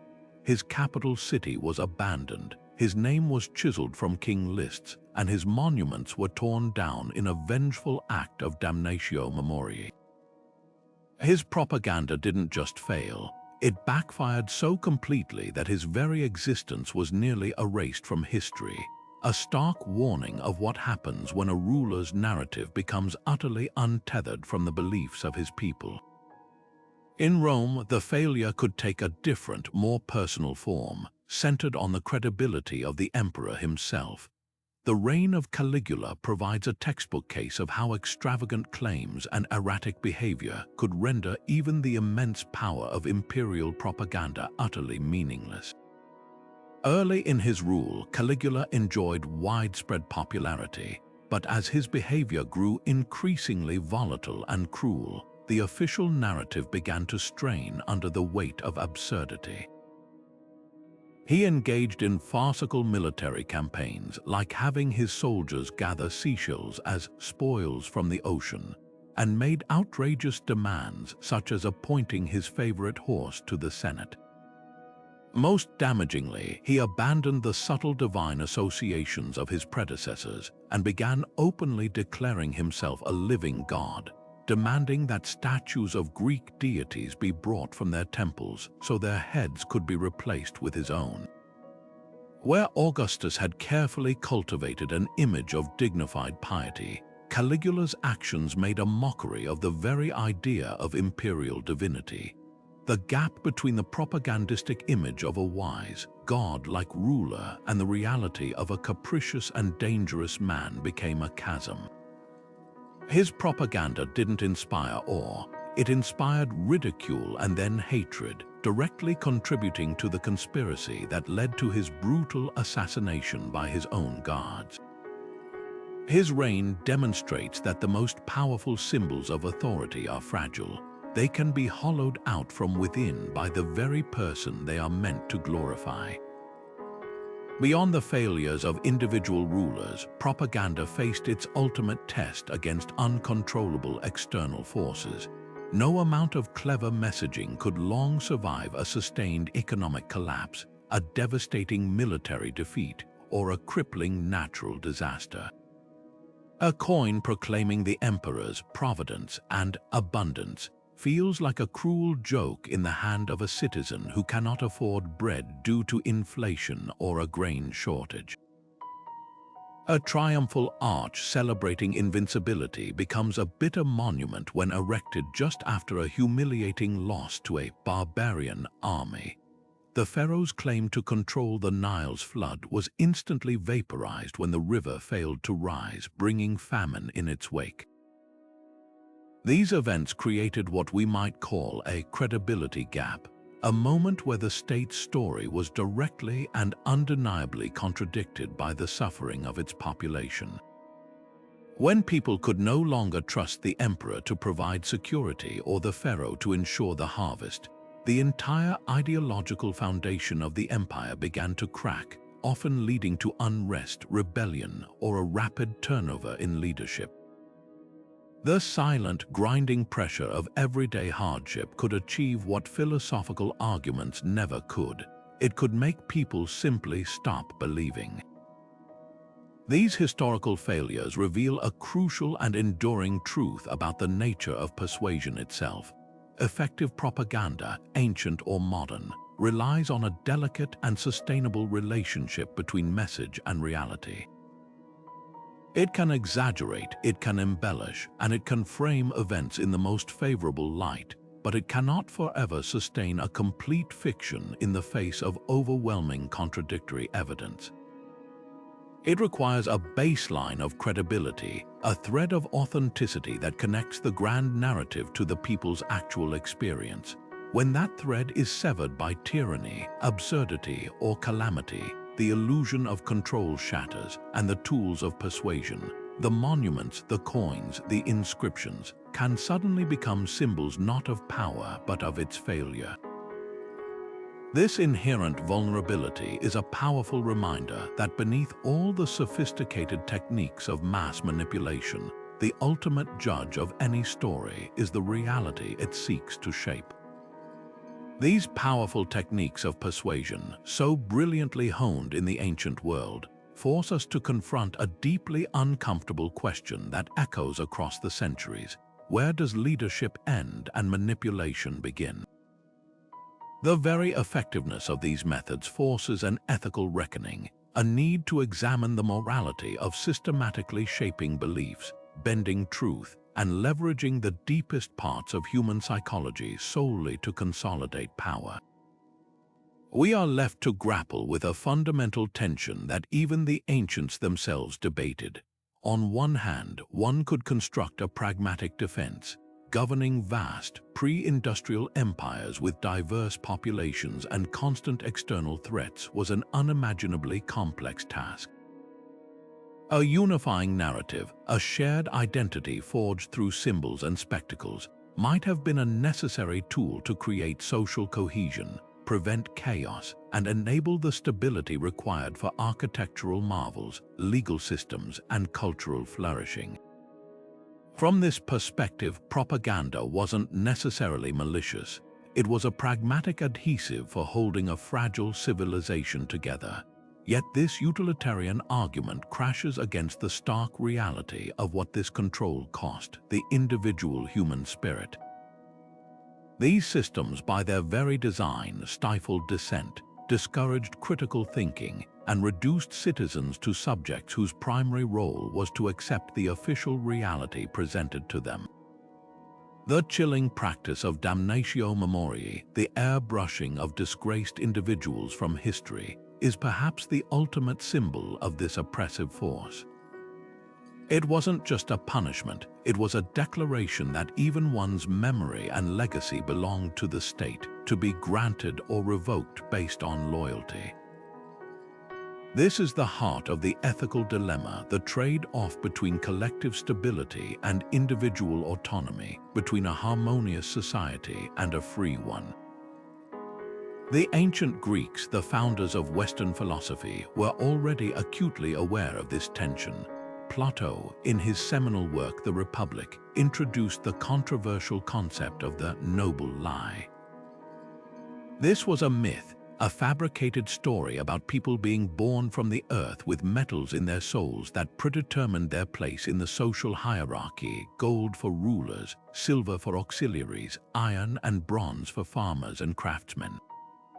Plato's Socrates argues that this myth, while false, could be justified if it fostered social harmony and convinced each class to happily accept its role for the greater good of the city-state.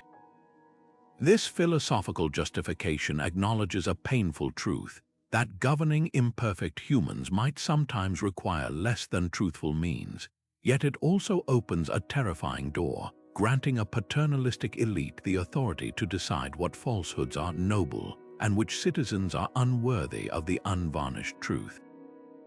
This legacy is a deeply ambiguous one, a double-edged sword that modern observers must carefully hold.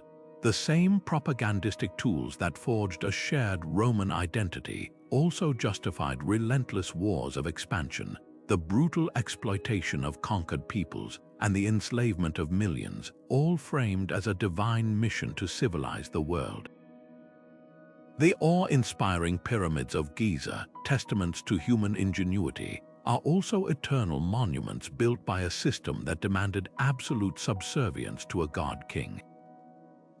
We cannot simply admire the cultural achievements without also acknowledging the oppressive machinery that often made them possible.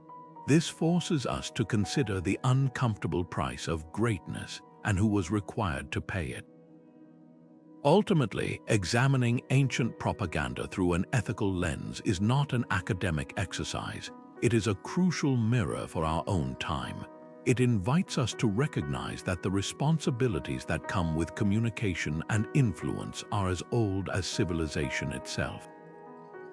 It asks us to be critically aware of the narratives we consume, to question who benefits from the stories we are told, to identify the emotional triggers being pulled, and to discern the difference between information and manipulation, whether it's carved on a stone obelisk or algorithmically fed into a social media scroll.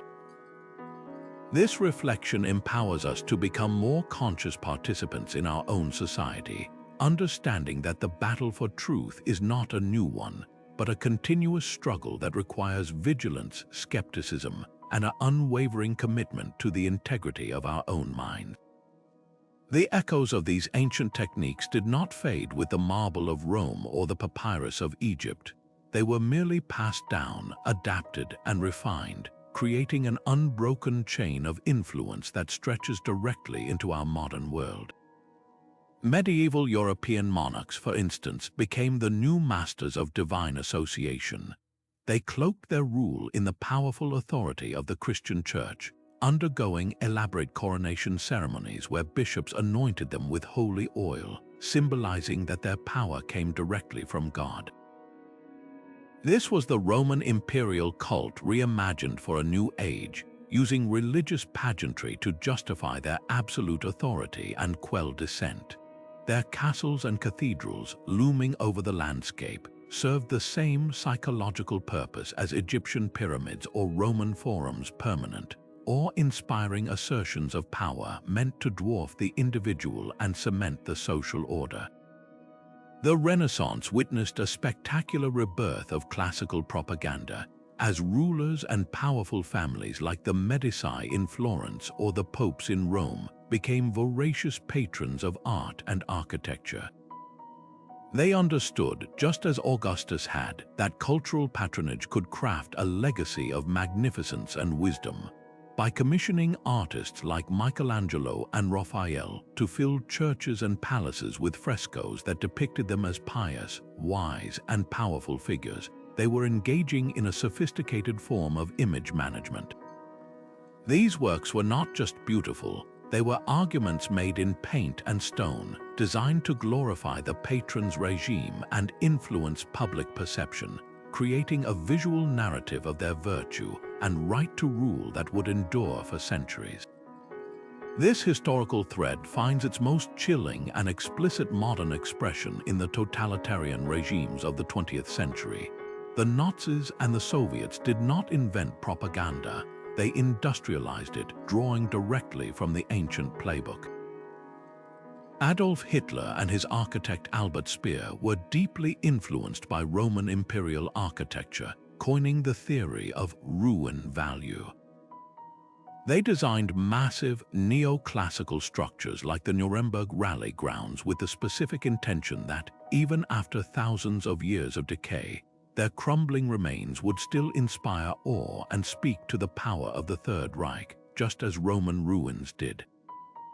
Their use of mass rallies with synchronized chanting, sea of flags, and cult-like veneration of the leader was a direct descendant of Roman triumphs and Egyptian said festivals, engineered to dissolve individual identity into a wave of collective emotion. Similarly, Soviet leaders leveraged controlled media, socialist realist art, and grandiose projects like the Moscow Metro to broadcast a message of inevitable historical progress under the Communist Party.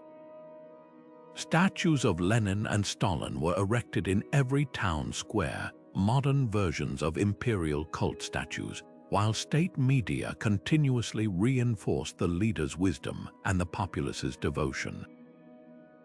The constant exposure to these messages through posters, radio, and public art created a suffocatingly unified reality, mirroring the ancient strategy of using every available medium to repeat a core narrative until it became an unchallengeable truth. And we see these ancient patterns alive and well in our contemporary digital age, though the mediums have dramatically changed. Political campaigns no longer mint coins with their candidate's profile, but they meticulously curate their image across social media platforms, using targeted advertising to deliver tailored messages to specific demographic segments, a digital form of the ancient strategy of audience segmentation. The repetitive slogans and attack ads that dominate election cycles are the modern equivalent of a simple, easily understood coin reverse, designed for emotional impact rather than rational debate. Corporations use branding and logos, the modern fasces or ankh, to cultivate loyalty and identity around their products, promising not just an item but a lifestyle or a set of values. Even the challenge of misinformation and deepfakes presents a terrifying digital evolution of damnatio memoriae and forged documents, allowing for the real-time manipulation and erasure of reality itself. This profound continuity across millennia demonstrates that while our technology has advanced at a dizzying pace, the fundamental principles of human psychology that these techniques exploit our desire to belong, our fear of the outsider, our response to awe and repetition, our need for narrative, have remained remarkably constant. Recognizing these ancient patterns in our modern information ecosystem is not an academic exercise, it is our first and most powerful line of defense. By understanding the historical roots of persuasion, we can become more critical consumers of information, learning to identify emotional manipulation, question the source of grand narratives, and see through the modern spectacles designed to command our attention and allegiance. While the chisels and stone tablets of antiquity have been replaced by algorithms and digital screens, the fundamental engine of persuasion remains strikingly familiar.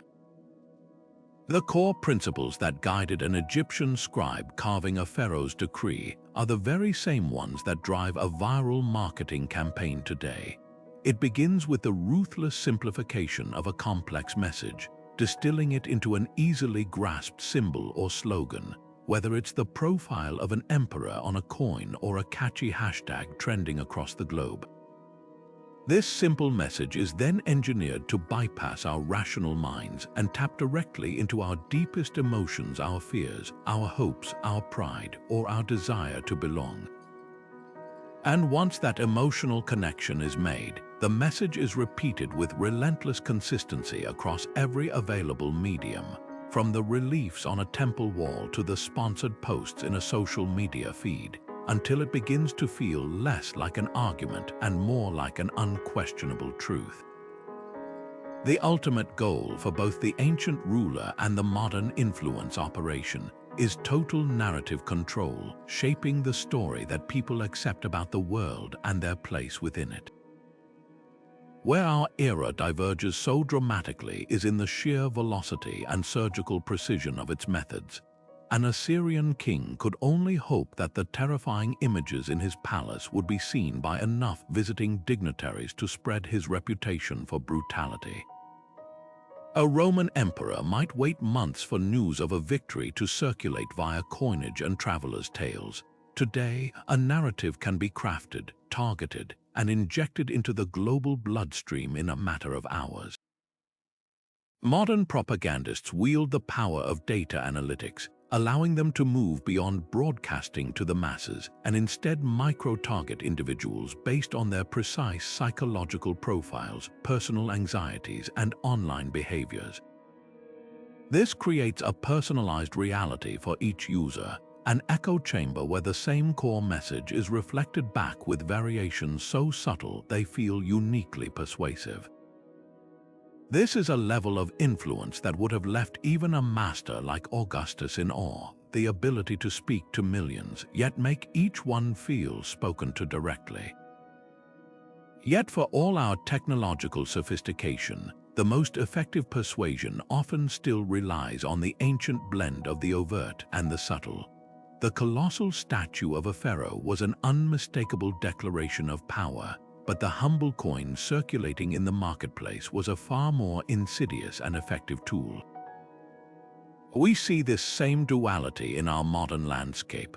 A blatant political advertisement is the equivalent of the towering monument, while an influencer casually showcasing a branded lifestyle in a vlog is the modern-day coin, a seemingly organic and personal endorsement that feels more like a recommendation from a friend than a paid message.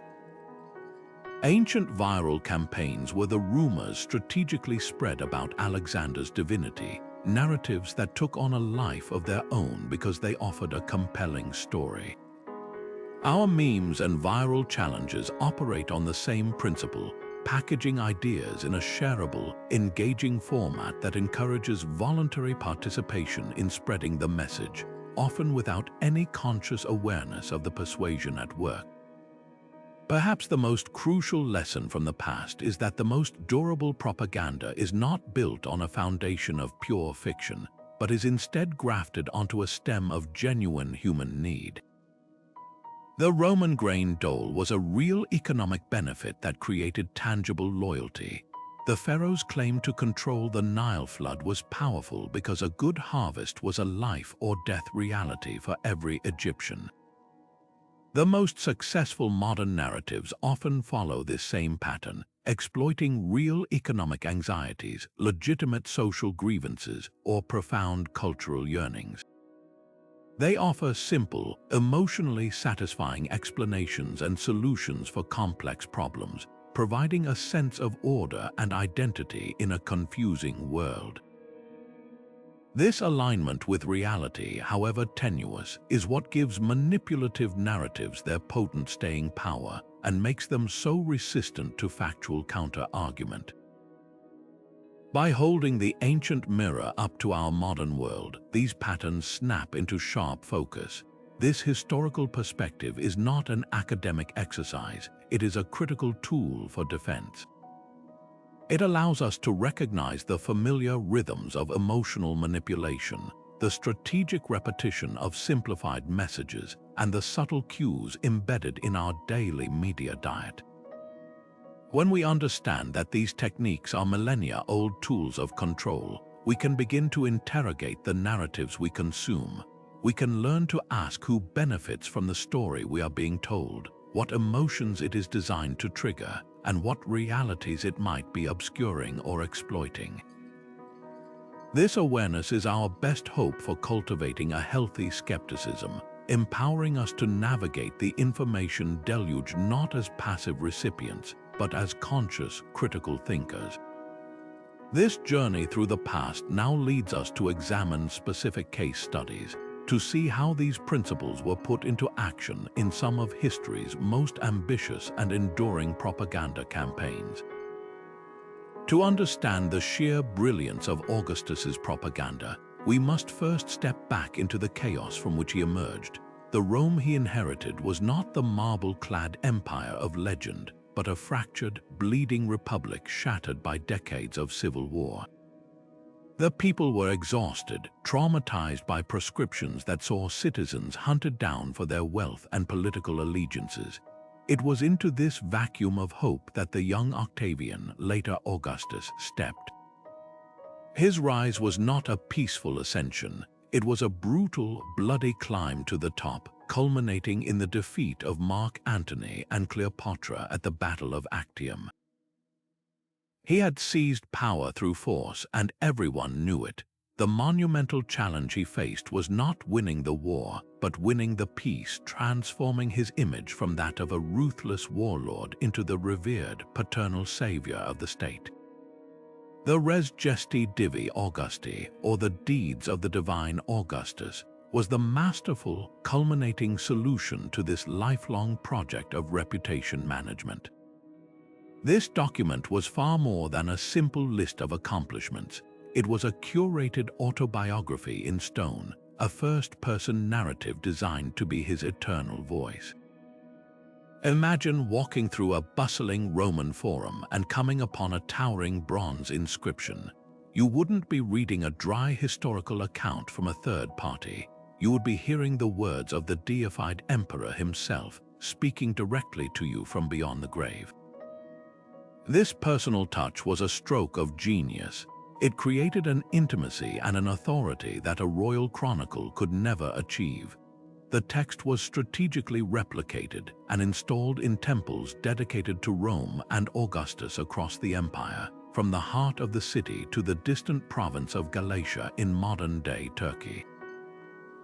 This ensured that a citizen in Ankara would receive the exact same, carefully controlled message as a senator in Rome itself. It was a centralized narrative distributed on a mass scale, a unified theory of Augustus for the entire Roman world. The content of the res gesti is where the true art of omission and framing shines through. Nowhere will you find a mention of the proscriptions, the exile of political rivals like Cicero, or the bitter, personal nature of the war against Antony and Cleopatra. These messy, violent truths are simply airbrushed from the record. Instead, Augustus focuses relentlessly on his positive contributions. He meticulously lists the vast sums of his own money spent on the people, donations to the treasury, cash handouts to the plebeians, and the funding of spectacular gladiatorial games.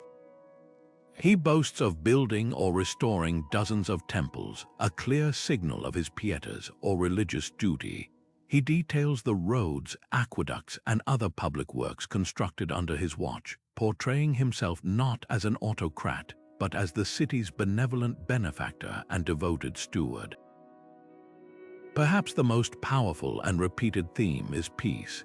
He famously states that he closed the doors of the Temple of Janus 3 times, a ritual signifying that Rome was at peace on all fronts. This was a breathtaking reframing of reality. The Pax Romana, the Roman peace, was not a gentle era that simply arrived. It was brutally enforced by the largest army in the world, which Augustus controlled absolutely. Yet, by focusing on the outcome, the safety and prosperity that citizens now enjoyed, he successfully detached that peace from the violence required to establish and maintain it. He presented not the means but the result, allowing people to feel grateful for the stability without constantly confronting its authoritarian source. The tone throughout is one of calculated modesty. He repeatedly refers to his auctoritas, his personal influence and moral authority, while downplaying his formal political power. He claims he surpassed all in influence, but held no more official power than his colleagues in office. This clever linguistic dance allowed him to maintain the facade of the restored republic while exercising ultimate control behind the scenes. He wasn't a king, he was simply the first citizen, the princeps, a humble servant who had answered the call to restore the state. This modest persona made the immense power grab palatable, even admirable, to a population weary of strong men and clinging to republican ideals. The longevity of this document's influence is a testament to its effectiveness. Long after Augustus's death, the res gesti continued to shape his legacy, cementing his image as the ideal ruler against whom all future emperors were measured. It stands as one of history's most successful and enduring pieces of political communication, a masterful blend of truth, selective omission, and emotional persuasion that demonstrates a complete understanding of how to forge not just power but legitimacy. This sophisticated use of narrative finds a powerful parallel in the strategies of another ancient civilization, one that also understood the need to weave the threads of divinity and duty into the fabric of its power. Hatshepsut's rise to power was a political tightrope walk of breathtaking audacity. As the daughter of Pharaoh Thutmose I and the royal wife of her half-brother Thutmose II, she was born into the highest echelons of Egyptian power. But when her husband died, the throne passed to his young son, Thutmose III, a child born to a minor wife. Custom dictated that Hatshepsut serve as his regent, a temporary steward until the boy came of age. Yet, within a few years, she had executed one of history's most stunning political rebrands, transforming herself from queen regent to full pharaoh, a divine king ruling in her own right. This was an unprecedented move for a woman, and it required a propaganda campaign of immense subtlety and psychological depth to make it acceptable to the powerful priesthood, the military, and the populace. Her strategy was a masterful blend of innovation and tradition. She could not simply erase her femininity, but she could reframe it within the rigid, masculine iconography of kingship. Artisans were commissioned to create statues and reliefs that depicted her with the classic, idealized body of a male pharaoh, broad-shouldered, muscular, and wearing the traditional shendit kilt and Nemes headcloth. In many depictions, she is shown with the ceremonial false beard, the ultimate symbol of pharaonic authority. This was not an attempt to hide that she was a woman. Inscriptions still used feminine pronouns. Instead, it was a powerful visual argument. She was adopting the role of kingship in its complete, traditional form. She was asserting that the office itself was more important than the individual who held it, and that she could perform all its duties and rituals as effectively as any man. This careful balancing act respected the conservative nature of Egyptian religion and politics while forcefully carving out a new space within it. Perhaps her most ingenious narrative was the story of her divine birth, a piece of propaganda carved in stunning detail on the walls of her mortuary temple at Deir el-Bahri. The reliefs depict the god Amun-Ra himself taking the form of her father, Thutmose I, to conceive a child with her mother, Queen Ahmose. The god Khnum is then shown fashioning both Hatshepsut and her Ka, or spiritual double, on his potter's wheel, explicitly on the orders of Amun. This was more than a claim of divine favor. It was a claim of direct biological descent from the king of the gods. The message was unequivocal. Her rule was not a political power grab, but the fulfillment of a divine plan set in motion before she was even born. By anchoring her legitimacy in this heavenly origin story, she bypassed any earthly objections based on her gender. How could mere mortals question the will of Amun-Ra himself? Alongside this divine narrative, she meticulously documented her official coronation, another masterstroke of political theater. Inscriptions describe how Ammon himself, speaking through an oracle, confirmed her right to rule. She then had herself crowned in a full, traditional ceremony, with the priests of Upper and Lower Egypt officially placing the double crown upon her head. This public ritual was crucial.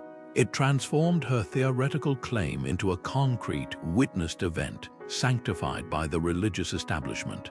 By having the powerful priesthood actively participate in her coronation, she effectively co-opted them into her narrative, making them partners in her rule and giving them a stake in its success. This prevented them from becoming a source of opposition and lent her regime an air of impeccable religious orthodoxy.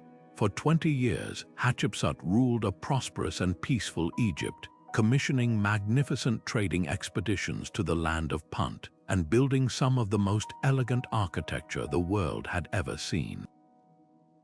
Her propaganda had been so thoroughly effective that her rule was accepted, yet the very success of her constructed identity highlights its ultimate fragility. Shortly after her death, her stepson Thutmose III, now pharaoh in his own right, began a systematic campaign to destroy her legacy. His workers methodically chiseled her name from monuments, smashed her statues, and walled up her obelisks at Karnak. This act of damnatio memoriae was not necessarily driven by personal hatred, as was once thought, but was likely a political necessity for him. To secure his own son's succession and reinforce the traditional patriarchal line of inheritance, he had to re-establish a clear, uninterrupted history of male pharaohs. Hatshepsut's brilliantly crafted narrative was a testament to the power of propaganda to reshape reality. But its erasure is an equally powerful testament to the fact that these stories are always vulnerable to the next person who seizes control of the narrative. Her story is a profound lesson in both the immense potential and the inherent precariousness of manufactured legitimacy. While the written word and carved stone offered a powerful sense of permanence, ancient propagandists knew that some of the most potent stories were those that lived not on walls but on the lips of the people. Oral tradition was the lifeblood of everyday communication, a dynamic and living network through which rumors, epic poems, and songs could spread with astonishing speed, often reaching places that official inscriptions never could. This was the realm of the storyteller, the bard, and the gossip, and savvy rulers understood that to ignore this channel was to leave a crucial part of public opinion to chance. They learned to harness the persuasive power of the spoken word, weaving their own narratives into the fabric of daily conversation and communal memory.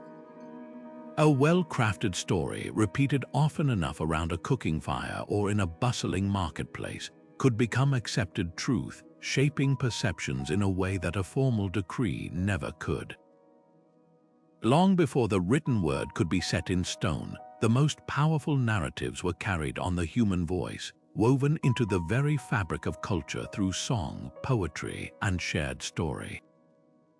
This was the domain of oral tradition, a living, breathing network of persuasion that reached into every village and home, making it one of the most intimate and effective tools in the ancient propagandist's arsenal. While grand monuments awed the eyes and inscriptions commanded respect, stories captured the heart. They could travel farther and faster than any stone tablet, adapting to new audiences and circumstances with a fluidity that static carvings could never achieve. A well-told tale could justify a ruler's authority, unite a people behind a common enemy, or explain the very origins of the world, all while providing the entertainment that made the message not just palatable but eagerly anticipated. In the ancient Greek world, the epic poems of Homer, the Iliad, and the Odyssey offer a fascinating case study.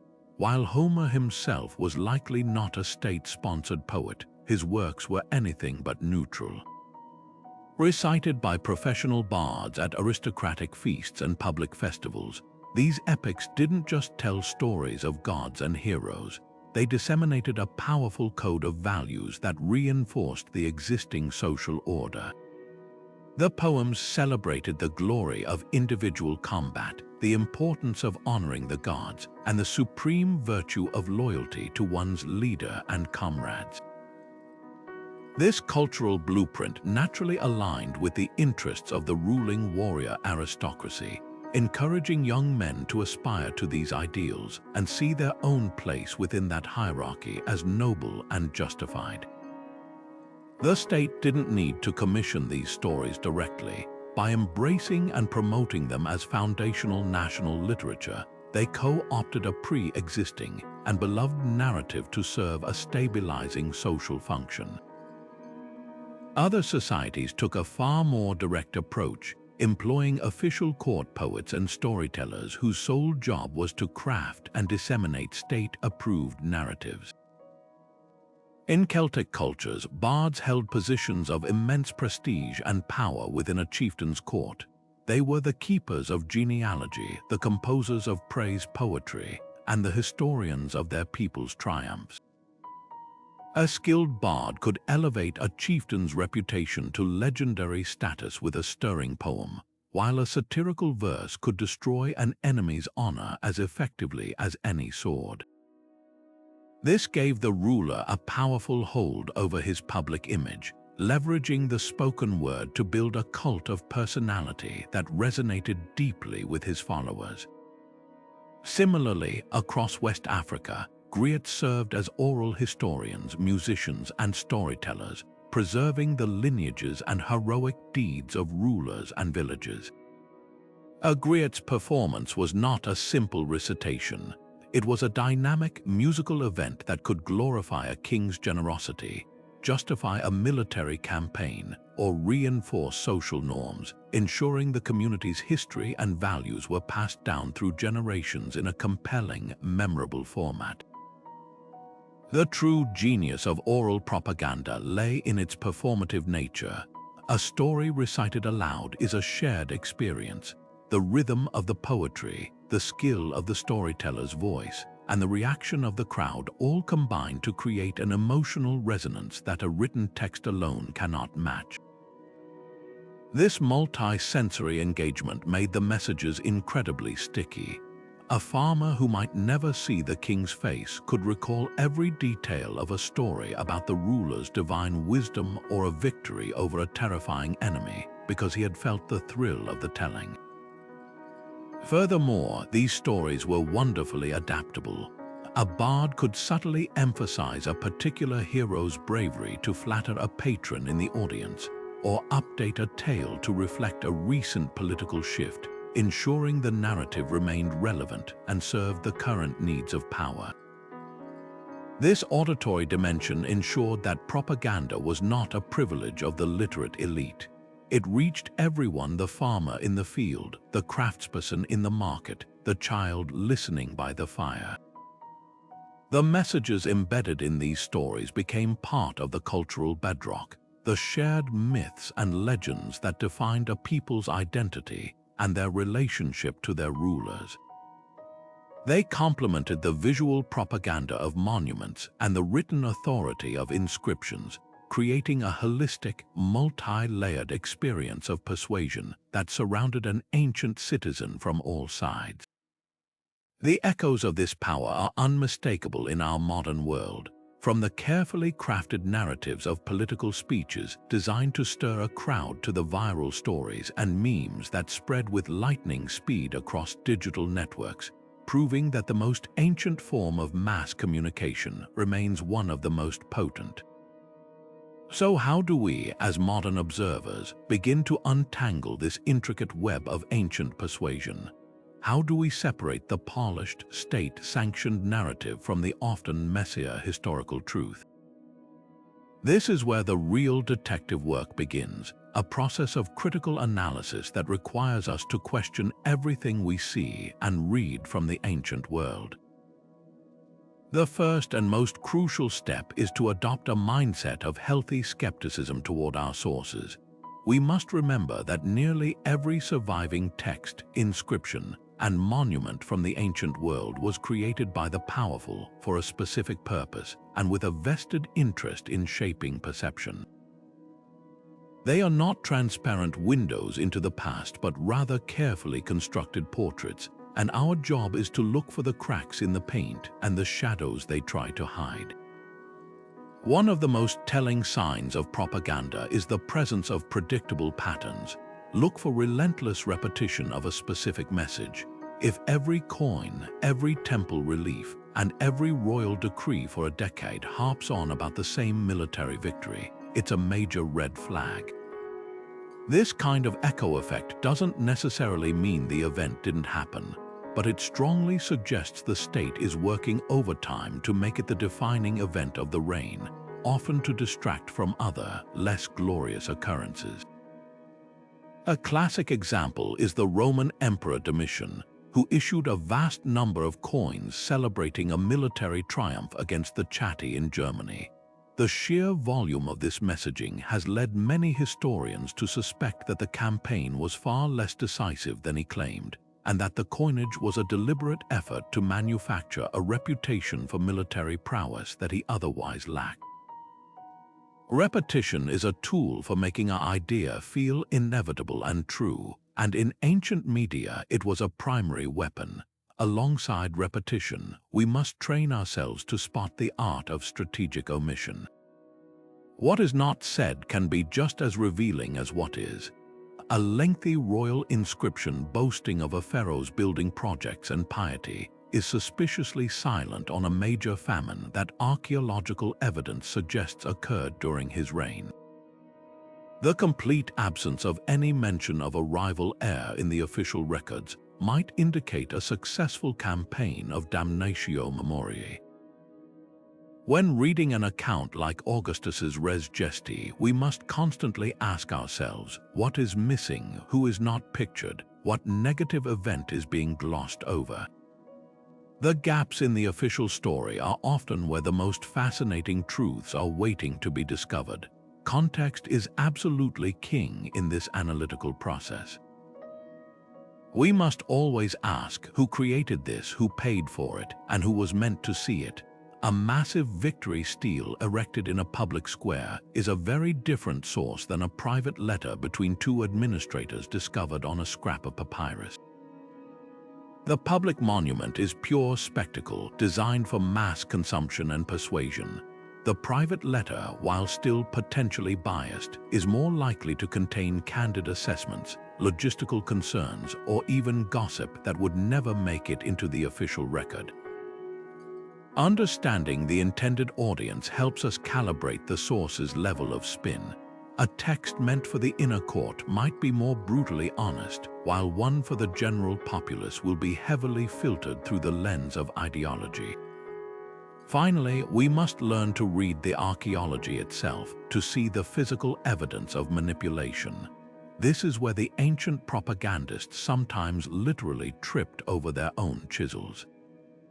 Walk through the Egyptian temple of Karnak and you might see a cartouche, the oval containing a royal name that has been clearly hacked out and replaced with another. This is the scar tissue of history, evidence of a later ruler trying to claim a predecessor's monument or erase a rival from existence. Look closely at a stone relief and you might detect a slight change in the carving style where a figure's head has been resculpted to resemble a new pharaoh. These physical alterations are the undeniable proof of attempts to rewrite history, and they provide us with a priceless second opinion, a silent testimony that contradicts the official narrative written on the walls. By honing these skills, questioning repetition, noticing omission, analyzing context, and reading the archaeological clues, we do more than just become better historians. We become more critically literate citizens of the modern world. The techniques we use to decode an Assyrian relief are strikingly similar to those we need to analyze a political advertisement or a viral social media post. The core principles remain unchanged. Consider the source, identify the emotional appeal, look for what's being left out, and check the claims against independent evidence. This historical training is the ultimate tool for navigating our own information-saturated age, allowing us to see the ancient and enduring patterns of persuasion that continue to shape our world, empowering us to look beyond the monument and hear the whispers of the truth it tries to conceal. The enduring legacy of these ancient campaigns is not confined to history books or museum exhibits. It lives on in the very architecture of our modern world, embedded in the coins we collect and the national stories we proudly tell. For millennia, rulers understood that to build an empire that could last, they had to first construct a reality, a compelling narrative of divine right, inevitable victory, and shared identity that would persuade the heart as effectively as the sword could command the body. They used every tool at their disposal, from the immovable weight of stone monuments to the intimate, jingling persuasion of currency, weaving a multi-sensory experience of power that felt both awe-inspiring and utterly normal. This was the hidden architecture of control, the psychological foundation upon which history's greatest empires were built, and its echoes reverberate with startling clarity in our own digital age. Understanding this history moves far beyond academic curiosity. It provides us with an essential toolkit for critical thinking in a world saturated with information. The core principles those ancient propagandists mastered, simplifying complex messages, triggering deep emotions, and repeating a narrative until it feels like undeniable truth, are the very same engines that drive modern influence campaigns, viral marketing, and political persuasion today. A social media algorithm that curates your feed to reinforce your existing beliefs operates on the same principle as the Roman emperor who flooded the provinces with coins bearing his idealized portrait. The construction of a modern political brand, carefully crafted to project strength and benevolence, is a direct descendant of Augustus's meticulous curation of his own image in the res gesti. Recognizing these patterns is our first and most powerful line of defense. This journey through the past ultimately empowers us to become more conscious and critical participants in our own society. It teaches us to pause and ask crucial questions of the narratives we encounter, whether they come from a leader, a news outlet, or a social media platform. Who benefits from this story? What emotions is it designed to trigger? Fear, pride, outrage, or belonging? What alternative perspectives or complicating facts are being left out of the frame? By cultivating this historical awareness, we learn to see the techniques of persuasion not as mysterious forces, but as age-old strategies that can be identified, analyzed, and questioned. The most important lesson from these ancient masters of manipulation is that our greatest weapon has always been our own critical thinking. The power to question, to seek out evidence, to sit with complexity, and to resist the seductive pull of a simple story is the ultimate antidote to manipulation, whether it's carved on an obelisk or coded into an algorithm. This doesn't mean becoming cynical or rejecting all forms of authority. It means becoming engaged, discerning citizens who can separate emotional appeal from factual substance. As we navigate the complexities of the 21st century, we carry with us the collective wisdom of centuries past, reminding us that the pursuit of truth is a continuous and vital endeavor. Thank you for exploring the deep roots of power and persuasion with me. If this journey into the past has given you new perspective, feel free to share your thoughts in the comments below. And if you'd like to join future explorations, please like this video and subscribe to